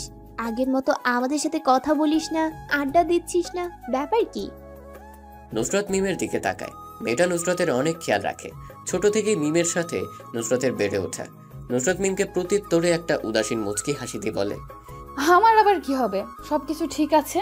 আর এখন পড়াশোনা নিয়ে একটু বেশি ব্যস্ত, তাই তোদের সাথে আড্ডা দিতে পারি না। নুসরাত, কালকে যে রিয়ান স্যার ওনার কেবিনে তোকে ডেকেছে, কি বলছে উনি? নুসরাত এটারই ভয় পাচ্ছিল এতক্ষণ। অবশেষে জান্নাত জিজ্ঞেস করেই ফেললো গতকালের কথা। নুসরাত জানে ফ্রেন্ড সার্কেলের ভিতর জান্নাতে একমাত্র মেয়ে যে এমন প্রশ্ন করতে পারে। নুসরাত নিজের মুখটাকে একটু চওড়া করে বলতে থাকে, বেশি কিছু বলেনি স্যার, 2 দিন কেন কলেজে আসেনি এটাই শুধু জিজ্ঞেস করেছেন, আর আমার সম্পর্কে কিছু তথ্য। আমার বিশ্বাস হয় না। শুধু এই কথাগুলো জানার জন্য রিয়ান স্যার নিজের কেবিনে ডেকেছিল? তোর কি মনে হলো সেটা জেনে আমার কোনো লাভ নেই? আমি আমারটা নিজেই ভালো বুঝি। তুই তাহলে স্যারের রুমে এতক্ষণ কি করছিলি? আমি অনেকক্ষণ যাবত লক্ষ্য করছিলাম, প্রায় 30 মিনিট ধরে তুই স্যারের রুমে ছিলি। এতক্ষণ কি শুধু এই সকল কথাই বলাবলি করছিলি? নুসরাত জান্নাতের কথা শুনে বোকা হয়ে যায়। বিচক্ষণভাবে মেয়েটা প্রশ্নটা করে ফেলেছে। আচমকাই কাউকে এমন অবাক করা প্রশ্ন করে চিন্তায় ফেলে দিতে পারবে জান্নাত। নুসরাত এবার কি বলবে নিজেই শঙ্কায় আছে। কেন যে রিয়ান স্যার এতক্ষণ তার নিজের কেবিনে আটকে রেখেছিল, ভাবতেই স্যারের চুলগুলো টেনে ছিঁড়ে ফেলতে মনে যাচ্ছে নুসরাতের। নুসরাত আমতা আমতা করে বলতে থাকে, তুই মনে হয় ভুল দেখেছিস। আমি এত সময় ধরে স্যারের কেবিনে কি করব? আমি আরো আগেই বেরিয়ে চলে এসেছি। তুই যে মিথ্যা কথা বলছিস এটা আমি বুঝে গেছি। অযথায় এত ঘুরিয়ে পেঁচিয়ে না বলে আমাদেরকে বলে দে সত্যি কথাটা। নুসরাত ঘেমে যাচ্ছে। এখন সত্যি কথা বলা ছাড়া আর কোনো উপায় নেই।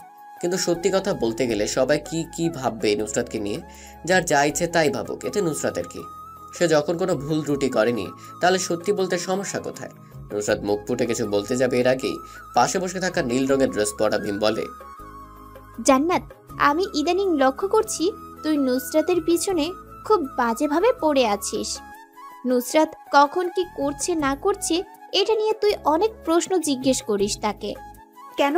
আমি কি নুসরাতকে কিছু জিজ্ঞাসা করতে পারি না? বান্ধবী হিসেবে এই দায়িত্বটা কি আমার নেই? জিজ্ঞেস করতে পারিস, কিন্তু একটা মেয়ে যখন বলছে তার কোনো সমস্যা নেই, তাহলে কেন তুই বারবার জিজ্ঞেস করে অন্যকে বিরক্ত করিস? দেখ মিম, আমি বুঝতে পারছি নুসরাতের কোনো সমস্যা, তাই আমি নুসরাতকে জিজ্ঞাসা করলাম মাত্র। সমস্যাটা কি? দুজনের মধ্যে তর্কাতর্কি শুরু হয়ে যায়। নুসরাত এগুলো আর দেখতে না পেরে জোরে চিৎকার দিয়ে বলে, থাম তোরা এবার। জান্নাত, তুই কি জানতে চাস? একটা মাত্র প্রশ্ন আমাকে করতে পারবি, আর আমি তোকে সেই প্রশ্নের উত্তর দিতে বাধ্য। যদি একটা ছাড়া অন্য কোনো ফালতু প্রশ্ন করিস তাহলে আমি কিন্তু উত্তর দিব না। এখন রাজি থাকলে প্রশ্ন করতে পারিস। জান্নাত কিছুক্ষণ ভেবে শয়তানি মার্কা একটা হাসি দিয়ে বলে, প্রশ্ন অবশ্য অনেকগুলো ছিল, কিন্তু তুই তো আবার সেইগুলোর উত্তর দিবি না, তাই আমি একটা প্রশ্ন বাছাই করেছি, আর সেটা হলো কালকে রিয়ান স্যারের কেবিনে এতক্ষণ কি করছিলি? নুসরাত বুঝতে পেরে গেছে এখন আর শত কথা বলেও জান্নাত বিশ্বাস করবে না, তবে সত্যি কথাটা বললে হয়তো বিশ্বাস করতে পারে। নুসরাত বলতে থাকে, রিয়ান স্যার আমাকে কালকে প্রপোজ করেছে। উপস্থিত বসে থাকা সবাই অবাক হয়ে চেয়ে আছে নুসরাতের দিকে, চোখ জোড়া রসগোল্লার মতো হয়ে গেছে। হয়তোবা বিশ্বাস করতে পারছে না রিয়ান স্যারের মতো একটা ছেলে নিজে নুসরাতকে প্রপোজ করেছে। এটা বিশ্বাস করার মতো যেখানে ছেলেদের কলেজের সব মেয়েদের ক্রাশ রিয়ান স্যার, সবার এমন অবাক হওয়া অবস্থা দেখে নুসরাত বলে, এমন করে চেয়ে থাকলে লাভ নেই, আমি সত্যিই বলছি রিয়ান স্যার আমাকে প্রপোজ করেছেন কালকে। নুসরাতের এমন কথাও এখন সবাইকে বিশ্বাস করতে হবে। জান্নাত একটু মেজাজ দেখি নুসরাতকে বলে, তুই এটা বললি আমরা সুরসুর করে বিশ্বাস করব? প্রথমে আমি নিজেই বিশ্বাস করতে পারছিলাম না, নিজেকে স্বপ্নের জগতের একজন মনে হচ্ছিল, কিন্তু হঠাৎই মনে হলো আমি দিনের বেলা কিসের স্বপ্ন দেখব। নিজেকে স্বাভাবিক করে দেখলাম রিয়ান স্যার আমার উত্তর শোনার জন্য অধীর আগ্রহ নিয়ে বসে আছে। কিন্তু এটা কি করে সম্ভব? রিয়ান স্যারের মতো এমন একটা হ্যান্ডসাম ছেলে যার জন্য কত কত মেয়ে পড়ে আছে, আর সে কিনা নুসরাতকে প্রপোজ করেছে। কেন, আমাকে প্রপোজ করেছে বলে কি তোর জ্বলছে? জ্বলবে কেন? আমি কি একবারও বলেছি রিয়ান স্যার তোকে প্রপোজ করেছে বলে আমার হিংসা হচ্ছে? তা বলিনি, কিন্তু তোর চেহারা দেখে মনে হচ্ছে তুই আমার প্রতি বেশ রেগে আছিস।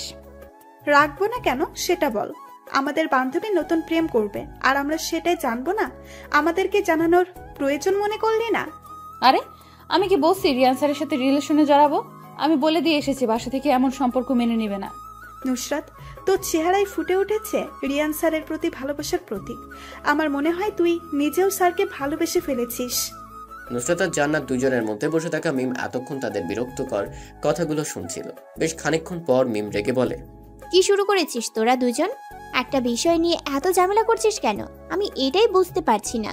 নুসরাতকে স্যার প্রপোজ করেছে, এখন নুসরাত স্যারকে রিজেক্ট করে দিয়েছে, শেষ এখানেই শেষ। এটা নিয়ে তোরা দুজন ঝামেলা বাঁধিয়েছিস। ঝামেলা কোথায় হচ্ছে? আমরা একটা সিরিয়াস বিষয় নিয়ে কথা বলছি, এটাকে ঝামেলা করা বলছিস কেন তুই? সিরিয়াস বিষয়টা যদি এমনই হতো তাহলে এত জোরে জোরে না বলে কোনো ফাঁকা জায়গায় বসে কথা বলতে পারতি। কলেজের সবাইকে এখানে এসে আমাদের কথা শুনছে, আমরা আমাদের মতো করে কথা বলছি। আমি এটা বুঝতে পারছি না, নুসরাত কার সাথে প্রেম করে বা না করে এটা নিয়ে তোর এত মাথা ব্যথা কেন? তুই যে সজীবের সাথে রিলেশনশিপে আছিস এটা নিয়ে কি আমরা কেউ কিছু বলেছি? নুসরাত জানে জান্নাত এখনো সিঙ্গেল, কিন্তু মিমের থেকে এখন শুনেছে জান্নাত সজীব নামের কোনো ছেলের সাথে রিলেশনশিপে জড়িয়ে আছে। নুসরাত জান্নাতকে উদ্দেশ্য করে বলে, জান্নাত, এটা কি সত্যি তুই সজীব নামের কোনো ছেলের সাথে প্রেম করিস? কেন, তুই জানিস না এটা? না, আমি কিভাবে জানবো? আমাকে তো জান্নাত এই ব্যাপারে তেমন কিছু বলেনি। নুসরাত, আমি আসলে তোকে বলতাম, কিন্তু হঠাৎই একদিন সজীব আমাকে প্রপোজ করে বসে, আর আমিও সজীবকে মনে মনে পছন্দ করতাম, তাই সজীবকে অ্যাকসেপ্ট করে ফেলেছি। এই কারণে আর বলা হয়ে ওঠেনি তোকে। সমস্যা নেই, আর এখন চল, সবাই ক্লাসের সময় হয়ে গেছে। দোতলা দক্ষিণ পাশের ক্লাসরুমটা নুসরাতের। সবাই গাছতলা থেকে উঠে দাঁড়ায় আর ক্লাসের দিকে অগ্রসর হয়। অঙ্কের টিচারগুলো খুব গম্ভীর আর রহস্যময় হয়ে থাকে। রিয়ান স্যার তাদের ব্যতিক্রম নয়, সে নিজেও বেশ গম্ভীর মুখ হয়ে ক্লাস করেন। তবে রিয়ান স্যার যতই গম্ভীর হয়ে থাকুক না কেন, ক্লাসের সবগুলো মেয়ে এক দৃষ্টিতে তাকিয়ে থাকে। নুসরাতের কেমন যেন লাগছে। রিয়ান স্যারের দিকে মেয়েরা তাকালে নুসরাতের এমন লাগে, কিন্তু কেন? এটা কি খানিকের ভালো লাগা নাকি ভালোবাসার মায়ার টানে? কোনটা হবে বুঝতে পারছে না নুসরাত। রিয়ান স্যার আজকের ক্লাসে একবারও নুসরাতের দিকে তাকায়। নুসরাত পুরো ক্লাসে লক্ষ্য করেছে বিষয়টা। নুসরাত ভাবতে থাকে হয়তো কালকে রিয়ান স্যারের দেওয়া প্রপোজাল রিজেক্ট করে দেওয়ায় এমন করছেন তিনি। কিন্তু এটা কিভাবে সম্ভব? একটা ছেলে একটা মেয়েকে সত্যি সত্যি ভালোবাসলে এত তাড়াতাড়ি করে কিভাবে ভুলে যেতে পারে? নুসরাত এগুলো ভাবছিল, তখনই পাশে বসে থাকা মিমটাকে আস্তে করে ধাক্কা দিয়ে বলতে থাকে, এই নুসরাত, কি হলো তোর? ক্লাস শেষ হয়ে গেছে তো, আর কতক্ষণ এভাবে নিশ্চুপ হয়ে বসে থাকবি? মিমের কথায় ধ্যান ভাঙে নুসরাতের। রিয়ান স্যারকে নিয়ে সে এতটাই ভাবছিল যে কখন স্যার ক্লাস করিয়ে চলে গেছে সেটা বুঝতেই পারেনি। এবার নুসরাত বলে, রিয়ান স্যার কখন চলে গেছে? তুই সারাদিন কি এত ভাবিস যার জন্য কিছুই খেয়াল করিস না? আমি নিজেও জানি না কি এত চিন্তা করি আমি। তোরা সবাই আমার জন্য অপেক্ষা করিস না, আমি একটু রিয়ান স্যারের কেবিনে যাব, তোরা চলে যা। নুসরাত আর কাউকে কিছু বলতে না দিয়ে দৌড়ে রিয়ান স্যারের কেবিনের দিকে যেতে থাকে। অনুমতি ছাড়াই নুসরাত রিয়ান স্যারের কেবিনে প্রবেশ করে। যে এমন কিছু দেখবে নুসরাত ভাবতেও পারেনি। নুসরাত রিয়ান স্যারের কেবিনে প্রবেশ করে। রিয়ান স্যারের হাত কলেজের সবচেয়ে সুন্দরী টিচার অপর্ণা ম্যাডাম ধরে বসে আছে। অপর্ণা ম্যাডাম এখনো সিঙ্গেল, মনের মতো কোনো ছেলে পায় না বলে ম্যাডাম এখনো বিয়ের সাজ সাজেনি।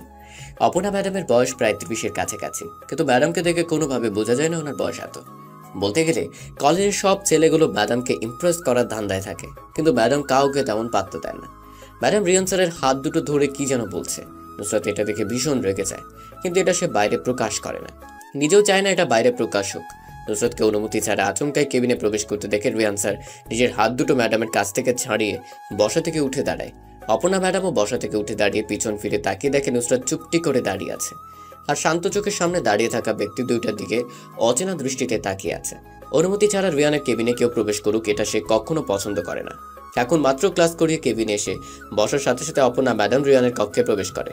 রিয়ান কলেজে আসার পর থেকে সে একটা বিষয় লক্ষ্য করছে, সেটা হলো এই অপর্ণা ম্যাডাম রিয়ানের দিকে কেমন দৃষ্টিতে যেন তাকিয়ে থাকে। রিয়ান অপর্ণা ম্যাডামের কাছ থেকে যতটা পারে দূরে দূরে থাকার চেষ্টা করে। এতক্ষণ ক্লাসে অঙ্ক করিয়ে রিয়ানের অবস্থা অনেকটা করুণ, তাই সে নিজের কেবিনে বসে বসে আরাম করছিল, কিন্তু সে আরাম করা আর তার ভাগ্য জুটল না। অপর্ণা ম্যাডাম এসেই হাত ধরে বলতে থাকে, রিয়ান স্যার বাসা থেকে আমাকে বিয়ের জন্য অনেক চাপ দিচ্ছে। আপনার বাসা থেকে আপনাকে বিয়ের চাপ দিতেই পারে, এটা আমাকে বলার কি আছে? আর এমনিতেই বিয়ের বয়স তো আপনার হয়ে গেছে। আপনি বিষয়টা বোঝার চেষ্টা করেন প্লিজ। আমার তো কোনো ছেলেই পছন্দ হয় না। এই পর্যন্ত বাবা মা আমাকে কত ছেলে দেখিয়েছেন, কিন্তু আমার কাউকে পছন্দ হয় না। এবার বাবা মা আমাকে বিয়ে দিয়েই ছাড়বে। কাউকে পছন্দ হয় না মানে কি? দেশে কি ছেলের অভাব পড়েছে নাকি? একটা ভালো ছেলে দেখে বিয়ে করে নেন। চোখের সামনে ভালো ছেলে রেখে দেশ ঘুরে ছেলে খুঁজতে হবে কেন আমার? আমি আমার জীবন সঙ্গী হিসেবে একজনকে পছন্দ করেছি। বাহ, বেশ ভালোই তো। তা আপনার সেই নম্র ভদ্র ভালো ছেলেটা কে কোথায় থাকে? আপনি কি আমার কথার ইঙ্গিতে কিছু বুঝতে পারছেন না? আপনার কথার ইঙ্গিতে কথা আমি বুঝে কি করব? আর তাছাড়াও আমি মানুষের চোখের ইশারা, মুখের কথার ইঙ্গিত কিছুই বুঝতে পারি না। তাহলে আমি আপনাকে বুঝিয়ে বলি, আমি আমার জীবন সঙ্গী হিসেবে আপনাকে চাই। আমার দেখা আজ পর্যন্ত আপনার মতো কাউকে পাইনি। আমি আজই গিয়ে বাবা মাকে বলতে চাই আপনার কথা। কি? আমি? এটা কি করে সম্ভব? আমি কখনো আপনার এমন প্রস্তাবে রাজি হব না। আপনি এখন আমার কেবিন থেকে যেতে পারেন। প্লিজ প্লিজ এমন কথা বলবেন না। আমি আমার জীবন সঙ্গী হিসেবে আপনার মতো এমন কাউকে এতদিন খুঁজছিলাম। আমি আজ সেটা পেয়েও তা হারিয়ে ফেলতে চাচ্ছি না। রিয়ান কিছু বলতে যাবে তখনই নুসরাত কেবিনের দরজা ঠেলে ভিতরে প্রবেশ করে। এটা দেখে রিয়ান অপর্ণা ম্যাডামের হাত ছেড়ে উঠে দাঁড়ায়। রিয়ান একটু রেগে নুসরাতকে উদ্দেশ্য করে বলে, নুসরাত, তোমাকে গতকালই যে বললাম কারো কেবিনে ঢুকতে হলে যে অনুমতি নিয়ে ঢুকতে হয়, সেটা কি ভুলে গেছো? হ্যাঁ বলো নুসরাত, তুমি এমন করে হঠাৎ রিয়ান স্যারের ক্যাবিনে ঢুকলে কেন? স্যারের পার্সোনাল কিছু থাকতে পারে তো নাকি? আপনি চুপ করেন প্লিজ, আমাকে বলতে দেন। কি হলো নুসরাত, আমার কথার উত্তর দাও। আমি কিন্তু এটা পছন্দ করি না। কাউকে কিছু জিজ্ঞেস করলে সে যদি উত্তর না দেয়। রিয়ানের এমন কড়া কথায় নুসরাত কিছুটা ভয় পেয়ে যায়। সামনে দাঁড়িয়ে থাকা দুজনের কথায় নুসরাত অপমান বোধ করে। এবার নুসরাত মুখ খুলে বলতে থাকে, আসলে স্যার আমি বুঝতে পারিনি আজকেও আমার সাথে এমন কিছু হয়ে যাবে, আমি দুঃখিত। তুমি এত বড় একটা মেয়ে, তারপরেও কি করে এমন ছোট ছোট বিষয়গুলো ভুল করে বসো? এখন তো আগের মতো ছোট না তুমি। স্যার পরবর্তী সময় এমন হবে না। এবার তুমি বলতে পারো কিসের জন্য আমার কেবিনে এসেছো? আসলে স্যার কথাটা পার্সোনাল, একাকে বললে ভালো হতো না? নুসরাতের কথা শুনে অপর্ণা ম্যাডাম রেগে যায়। একটা মেয়ে স্টুডেন্টের স্যারের সাথে কিসের পার্সোনাল কথা থাকতে পারে? পার্সোনাল কথা ম্যাডামের কাছে কেন বলা যাবে না? অপর্ণা ম্যাডাম নিজের রাগ কন্ট্রোল করতে না পেরে বলে, নুসরাত, রিয়ান স্যারের সাথে তোমার কি এমন পার্সোনাল কথা যা আমার সামনে বলা যাবে না? আর সবচেয়ে বড় কথা, তুমি একটা মেয়ে হয়ে স্যারের সাথে কি কথা থাকতে পারে তোমার? ম্যাডাম আসলে আপনি যা বুঝতেছেন তেমন কিছুই না। অন্য একটা বিষয় নিয়ে স্যারের সাথে কথা বলতে হবে আমার। আর সবচেয়ে বড় কথা, যে বিষয়টা নিয়ে কথা বলবো সেটা স্যারের উদ্দেশ্যে প্রয়োজনীয় কথা। এখন স্যার যদি অনুমতি দেয় তাহলে আমি এখন বলতে পারি। আমার ব্যাপারে? আচ্ছা, এখানেই ম্যাডামের সামনে বলো, আমার কোনো সমস্যা নেই। এই তো রিয়ান স্যার অনুমতি দিয়েছেন। নুসরাত, তুমি আবার বলো কি বলবে। নুসরাত রিয়ানের দিকে তাকিয়ে একটা হাসি দেয়। হয়তো রিয়ান এখনো বুঝতে পারেনি ব্যাপারটা। বোকার মতো করে বলে দিয়েছে নুসরাতকে। নুসরাত বলতে থাকে, স্যার আপনার আর আমার সম্পর্কে বাসায়। নুসরাত আর কিছু বলতে পারে না। রিয়ান তাড়াতাড়ি করে এসে নুসরাতের মুখ চেপে ধরে। হয়তো এবার রিয়ান বুঝতে পেরেছে তখন কেন নুসরাত পার্সোনালি ভাবে কথা বলতে চেয়েছিল। অপর্ণা ম্যাডামের সামনে এই সমন্বয়ে কোনো কিছু বললে ম্যাডাম সন্দেহ করবে। নুসরাত নিজের হাত দিয়ে রিয়ানের কাছ থেকে ছুটে দূরে যে দাঁড়ায়। রিয়ান এবার বলে, নুসরাত, তুমি না হয় পরে এক সময় এই ব্যাপারে আমার সাথে কথা বইলো, এখন আর কিছু বলতে হবে না। রিয়ান স্যার, এটা কি হলো? আপনি নুসরাতের মুখ এইভাবে চেপে ধরেছেন কেন? আর নুসরাতকে পুরো কথা বলতে দিননি কেন? এমনি। আর আমি বুঝতে পারছি কথাটা আমার পার্সোনাল। আপনার পার্সোনাল কথা কি আমি শুনতে পারি না? আমার পার্সোনাল কথা আপনি শুনবেন কেন? কথাটা আমার আর নুসরাতের মধ্যেই সীমাবদ্ধ থাকবে। অপর্ণা ম্যাডাম কিছু বলতে যাবে এর আগেই নুসরাত বলতে থাকে, স্যার কখন সময় হবে আপনার? আজকের মধ্যেই কিন্তু কথাটা শুনতে হবেই আপনার। নুসরাত, তুমি একটা কাজ করতে পারো। বিকালের দিকে তোমাদের বাসার পাশে যে পার্কটা আছে সেখানে চলে এসো, আমি উপস্থিত থাকবো। এখন তুমি যেতে পারো। রিয়ানের কথা মতো নুসরাত কেবিন থেকে বেরিয়ে পড়ে।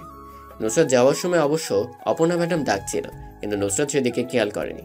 নুসরাত যাওয়ার পরে অপর্ণা বলতে থাকে, এটা কি হলো? নুসরাতকে এভাবে চলে যেতে দিলেন কেন? আর আপনারা এবং নুসরাতের সম্পর্ক, এগুলোর মানে কি আমি কিছুই বুঝতে পারছি না।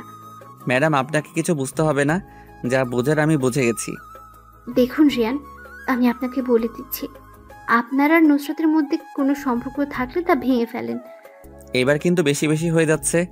আপনি আমার ব্যাপারে একটু বেশি চিন্তা ভাবনা করছেন। আমার আর নুসরাতের মধ্যে অনেক আগে থেকেই সম্পর্ক গড়ে উঠেছে।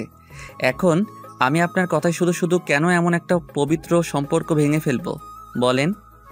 অপর্ণা মাথাটা নিচু করে ফেলে। সত্যি তো, একটা সম্পর্ক গড়ে তোলা যতটা সহজ, ভাঙাটা তার থেকে অনেক কঠিন। অপর্ণা রিয়ানকে প্রথম দেখাতেই ভালো লেগে গেছে। এখন সে ভালো লাগাটা অন্যরূপ ধারণ করেছে, কিন্তু মাঝপথে সেভাবে আটকে যাবে ভাবতে পারিনি অপর্ণা। সেই সময়টা তেমন কঠিন নয় যখন চোখ দিয়ে পানি পড়ে, কিন্তু ওই সময়টা খুব কঠিন যখন চোখের পানি লুকিয়ে রেখে হাসতে হয়। অপর্ণা ছোট করে একটা হাসি দেয়। সেই হাসিতে লেগে আছে কষ্ট আড়াল করা উজ্জ্বলহীন হাসি। বাস্তবতা এতই কঠিন যে কখনো কখনো বুকের ভেতর গড়ে তোলা বিন্দু বিন্দু ভালোবাসাও অসহায় হয়ে পড়ে, সঙ্গ দেয় না নিজের সাথে। রিয়া নিজেও কিছুটা বুঝতে পারছে অপর্ণার আড়াল করা হাসির মানে। প্রিয় মানুষটাকে কাছে না পাওয়ার বেদনা উপলব্ধি করতে হয়েছিল রিয়ানকে। হায়রে ভালোবাসা, কাউকে হাসাও, কাউকে কাঁদাও, আর কাউকে একেবারে শেষ করে দেয়। রিয়ানের পক্ষে এখন কিছু করার নেই, কারণ সে নিজেও অন্য আরেকজনকে ভালোবাসে। অপর্ণাকে গ্রহণ করে সেই ভালোবাসার মানুষকে কষ্ট দেওয়ার কোনো মানেই হয় না। বিকেল 5:17 নুসরাত নিজের বাসার পাশের পার্কে বসে আছে রিয়ানের অপেক্ষায়, কিন্তু অনেক সময় হয়ে এসেছে এখনো রিয়ানের দেখা মেলেনি। নুসরাতের সবচেয়ে বেশি বিরক্তিকর লাগে তখন যখন কারোর জন্য অনেক সময় ধরে অপেক্ষা করার পরও সেই ব্যক্তিটা না আসে। অপেক্ষার প্রহর গুনতে গুনতে অবশেষে রিয়ান এসে পৌঁছাতে পেরেছে। আজকে রিয়ান ব্ল্যাক কালারের একটা বাইক নিয়ে এসেছে, পরনে কালো কালারের একটা পাঞ্জাবি। এই ছেলেটাকে যা পরে সবকিছুতেই বেশ ভালোই মানে। নুসরাতের কাছে রিয়ানের আজকের আগমনটা ভালো লেগেছে। সচরাচর এখন মানুষজন এমন পুরনো যুগের পাঞ্জাবি পরে না। রিয়ান যে সেই আগের কালের প্রেমিক পুরুষদের মতো করে এসেছে, নুসরাত বেশ খুশি হয়েছে। রিয়ান এসে নুসরাতের বসা মাঝারি আকারের বেঞ্চের উপর আরাম করে বসে। দুজনের বসার জন্য বেঞ্চটা উপযোগী, কিন্তু যদি আবার 3 জন বসতে চায় তাহলে বেশি চাপাচাপি করে বসতে হবে। এখন মোটামুটি দুজনের মধ্যে অনেকটাই ফাঁকা রয়েছে। রিয়ান নুসরাতের দিকে একটু চেপে বসে। নুসরাত অন্য সকল মেয়েদের ন্যায় দূরে সরে বসে না, এক জায়গায় স্থির হয়ে বসে থাকে। সে দেখতে চায় রিয়ান তার সাথে কি করে। মানুষ জাতিটা বেশ চিন্তামগ্ন জাতি। নিজে পটু হওয়ার জন্য নিজের জ্ঞানকে বৃদ্ধি করতে সবকিছুই করতে পারে। আচ্ছা, আপনি আমার দিকে এত চেপে বসেছেন কেন? ওইদিকে তো আরো অনেক জায়গা ফাঁকা আছে। আচমকাই নুসরাত কথাটা বলে ওঠে। রিয়ান নিজের স্থির দৃষ্টিটা নুসরাতের উপর ফেলে, এমনভাবে তাকিয়ে আছে যেন নুসরাত কথাটা বলে ভুল করে ফেলেছে। অনেক মানুষ আছে যারা নিজের মস্তিষ্ককে কল্পনার জগতে ভাসাতে ভালোবাসে। সেই ভাবনার সময় যদি কেউ জোরে ধাক্কা বা জোরে কথা বলে উঠে, তাহলে তার গভীর কল্পনার ধ্যান নিমিষেই ভেঙে যায়। রিয়ানেরও ঠিক এমন হয়েছে। নুসরাতের কথায় কেউ সায় না দিলে সে রেগে যায়। এখন রিয়ানও বোকার মতো করে তাকিয়ে আছে। নুসরাত কম করে রেগে বলে, আমি আপনাকে কি বলছি আপনি কি শুনতে পেয়েছেন? আর এইভাবে বোকার মতো করে চেয়ে থাকবেন না তো, আমার কেমন যেন লাগে। আমার চোখ আমি কোথায় তাকাবো না তাকাবো সেটা আমি বুঝবো, তুমি বলার কে? এখন আমার চোখ চাচ্ছে সামনে বসে থাকা পরীকে দেখে নিজের রেটিনাকে শান্ত করার। আপনার চোখ যেমন ঠিক আছে ঠিক তেমনই সেই চোখের দৃষ্টি সরাতে আমার হাতও আছে। একটা মেরে চোখ জোড়া বন্ধ করে দেবো বলে দিলাম। আমি তোমার শিক্ষক হই, সম্মান দিয়ে কথা বলো। আসছে আমার শিক্ষক হিসেবে। যখন স্যার হয়ে ছাত্রীকে প্রপোজ করেছেন তখন এই কথা মনে ছিল না? রিয়ান বোকা বনে যায়, নিজের বলা কথায় নিজেই ফেসে গেছে। নুসরাতের কাছ থেকে সে এমন উত্তর আশা করেনি। রিয়ান ভাবছিল নুসরাত হয়তো কথাটা শুনে চুপ হয়ে যাবে, কিন্তু রিয়ানকে অবাক করে দিয়ে নুসরাত খুব সুন্দর একটা জবাব দিয়ে দেয়। রিয়ান বলে, আচ্ছা বাদ দাও এগুলো, এখন এটা বলো যে আমার কেবিনে তখন যেটা বলতে চেয়েছিলে ওইটা কি ছিল? তখন তো সামনে অপর্ণা ম্যাডাম ছিল, তাই বলতে নিষেধ করেছিলাম। এখন আমাকে তাড়াতাড়ি করে বলো। এই সময় তো আমি ভালোই দেখেছি কেমন করে অপর্ণা ম্যাডামের হাত ধরে বসেছিলেন। আমি হঠাৎ করে রুমের ভেতরে ঢুকায় হাত ছেড়ে উঠে দাঁড়িয়েছিলেন। আমি যদি সঠিক সময় না যেতাম তাহলে কি হতো? আরে আমি ম্যাডামের হাত ধরিনি, ম্যাডাম নিজে এসে আমার হাত ধরেছিল। তুমি মনে হয় সেটা ভালো করে দেখোনি, তাই এখন এমন কথা বলছো। হয়েছে হয়েছে, আমাকে আর মিথ্যা কথা বলে নিজের কাঁধে পাপ কমায়েন না। আমি পুরোটাই ভালো করে দেখেছি। যা দেখেছো ভালো দেখেছো, এখন আমাকে সেই কথাটা বলো যেটার জন্য এখানে আসা। এত অস্থির হচ্ছেন কেন? তাড়াতাড়ি কোনো কিছু করা ভালো না। ধৈর্য ধরতে পারেন না? আমার এত ধৈর্য নেই, তুমি আমাকে তাড়াতাড়ি করেই বলো। নুসরাত দুইটা বড় বড় শ্বাস ফেলে নিজেকে ফিট করে নেয়। এবার সে বলতে থাকে, আপনার বাবা মা আমাকে তাদের ছেলের বউ হিসেবে পছন্দ করে গেছে। এটা তো আমি জানি, আর সবচেয়ে বড় কথা হলো আমি ওনাদেরকে পাঠিয়েছি। রিয়ান স্যার, আপনি ভুল করছেন। এটা কলেজ না, এখানে আমাকে স্যার ডাকা লাগবে না, নাম ধরে ডাকতে পারো। আর আমি কোনো ভুল করছি না, যা করছি ভেবে চিন্তা করেই করছি। না, আপনি এখনো কিছুই জানেন না আমার সম্পর্কে। কিছুদিনের মধ্যে মধ্যরাতে কোনো এক অচেনা অজ্ঞাত আমার রুমে প্রবেশ করে আর সেই আমার সাথে খারাপ কিছু করার চেষ্টা করে। আমি আজ পর্যন্ত কাউকে কথাটি বলিনি, আজকে প্রথম আপনাকে বলছি। নুসরাতের কথাটা শুনে রিয়ান মুচকি হাসে। নুসরাত রিয়ানের উজ্জ্বল মুচকি হাসির ঝলক রেখা দেখে অবাক হয়ে যায়। কেন রিয়ান এমন করে হাসছে? নুসরাত কি কোনো হাসির কথা বলছে? নুসরাত রিয়ানকে উদ্দেশ্য করে বলে, আমার কথা শুনে আপনি এমন করে হাসছেন কেন? আমি সত্যিই কথাটা বলছি। বিষয়টা আপনি সিরিয়াসলি নিচ্ছেন না কেন? আমি হাসছি কারণ একটা মানুষ কতটা বোকা হলে কাছের মানুষের কণ্ঠ ধরতে পারে না। মানে? মনে করে দেখো তো সেই দিন রাতের আগন্তুকের কণ্ঠের সাথে আমার কোনো মিল পাওয়া যায় কিনা। নুসরাত রিয়ানের রহস্যময় কথাটা শুনে একটু অবাক হয়। তবে নুসরাত এটা খেয়াল করেনি যে সেই দিনের রাতের অন্ধকারের অচেনা আগন্তুকের গলার কণ্ঠের সাথে রিয়ানের কণ্ঠের কোনো মিল আছে কিনা। তাহলে রিয়ানের কথার মানে কি দাঁড়ায়? আমি আপনার সাথে কণ্ঠটা মিলিয়ে দেখিনি, কারণ আপনার প্রতি আমার কোনো রকম সন্দেহ কাজ করেনি। অনেক সময় সন্দেহ করতে হয়, এই পৃথিবীতে সবাইকে বিশ্বাস করা ঠিক না। তুই যাকে অন্ধের মতো বিশ্বাস করবে সেই তোমার সাথে আগে বেইমানি করবে। তার মানে সেই দিনের রাতের অজ্ঞাতটা কি আপনি ছিলেন? রিয়ান মুচকি হাসে। নুসরাত মেয়েটার বুদ্ধি আছে বলতে হবে। একটা রহস্যময় বিষয়ের হালকা ক্লু দিতেই বুঝে গেছে। রিয়ান বলে, ধরে নাও আমি ছিলাম সেই দিন রাতের আধারের কালো আগন্তুক। ধরে নেব কেন? আপনি শিওর দিয়ে বলেন। আমি ছিলাম। অনেকদিন যাবৎ তোমাকে দেখতে পাইনি, তাই রাতেই চলে গেলাম তোমাদের বাসায়। নিজের পরিচয় গোপন রেখে তোমার সাথে একটু মজা করেছি আর কি। এমন বুক কাঁপানো ঘটনা আপনি সাধারণ মজা বলছেন? সেই দিনের কথা ভাবতে আমার এখনো ভয় লাগে। একবার আমার সাথে তোমার বিয়েটা হয়ে যাক, তারপর সব ভয় আমি নিমিষেই দূর করে দিব। ভালোবাসি আপনাকে। নুসরাতের মুখ থেকে এমন কথা শুনে রিয়ানের মুখ উজ্জ্বল হয়ে ওঠে।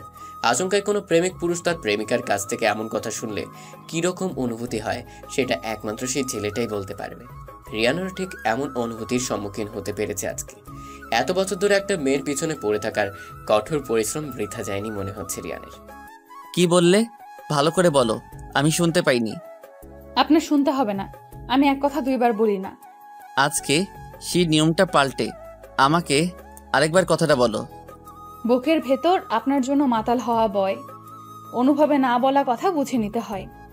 কাউকে ভালোবাসলে বলতে হয় না, প্রিয় মানুষটাকে অনুভব করাতে হয়, নিজের ফিলিংসগুলো দিয়ে বুঝতে হয়। দূর থেকে ভালোবাসা হয়, মনের সাথে মনের মিল থাকতে হয়। আচ্ছা, হঠাৎ অকারণে যদি আপনার মন খারাপ হয়ে যায় তাহলে আপনি কি করবেন? তেমন কিছু করব না। আমার মন খারাপ হলে আমি যেটা করি সেটা হলো কোনো একটা নির্জন জায়গায় 1 ঘন্টা বসে থাকবো আর মন খারাপ কেন হয়েছে সেটা নিয়ে ভাববো, তাহলেই ঠিক হয়ে যাবে। আপনি কি আমাদের বিয়ের পরেও আমাকে এমন করে ভালোবাসবেন? ভালোবাসার স্পর্শ ছায়ায় পাশেই আছি তোমার সব সময়। যদি কখনো নিজেকে খুব একাকী মনে হয় ওই নীল জোছনার মতো, তাহলে দেখবে ভালোবাসা নিয়ে দাঁড়িয়ে আছি আমি তোমার পথে। কখনো তোমার প্রতি আমার ভালোবাসা কমবে না। নুসরাত রিয়ানের কাঁধে মাথা রেখে বলে, আমি আগে বুঝতে পারিনি আপনার ইশারা ইঙ্গিত, তাই তো আমার দেরি হয়ে গেছে এমন একটা মানুষকে কাছে না পেয়ে। ভালোবাসি, অনেক বেশি ভালোবেসে ফেলেছি আপনাকে। রিয়ান একটা হাসি দিয়ে জড়িয়ে ধরে নুসরাতকে।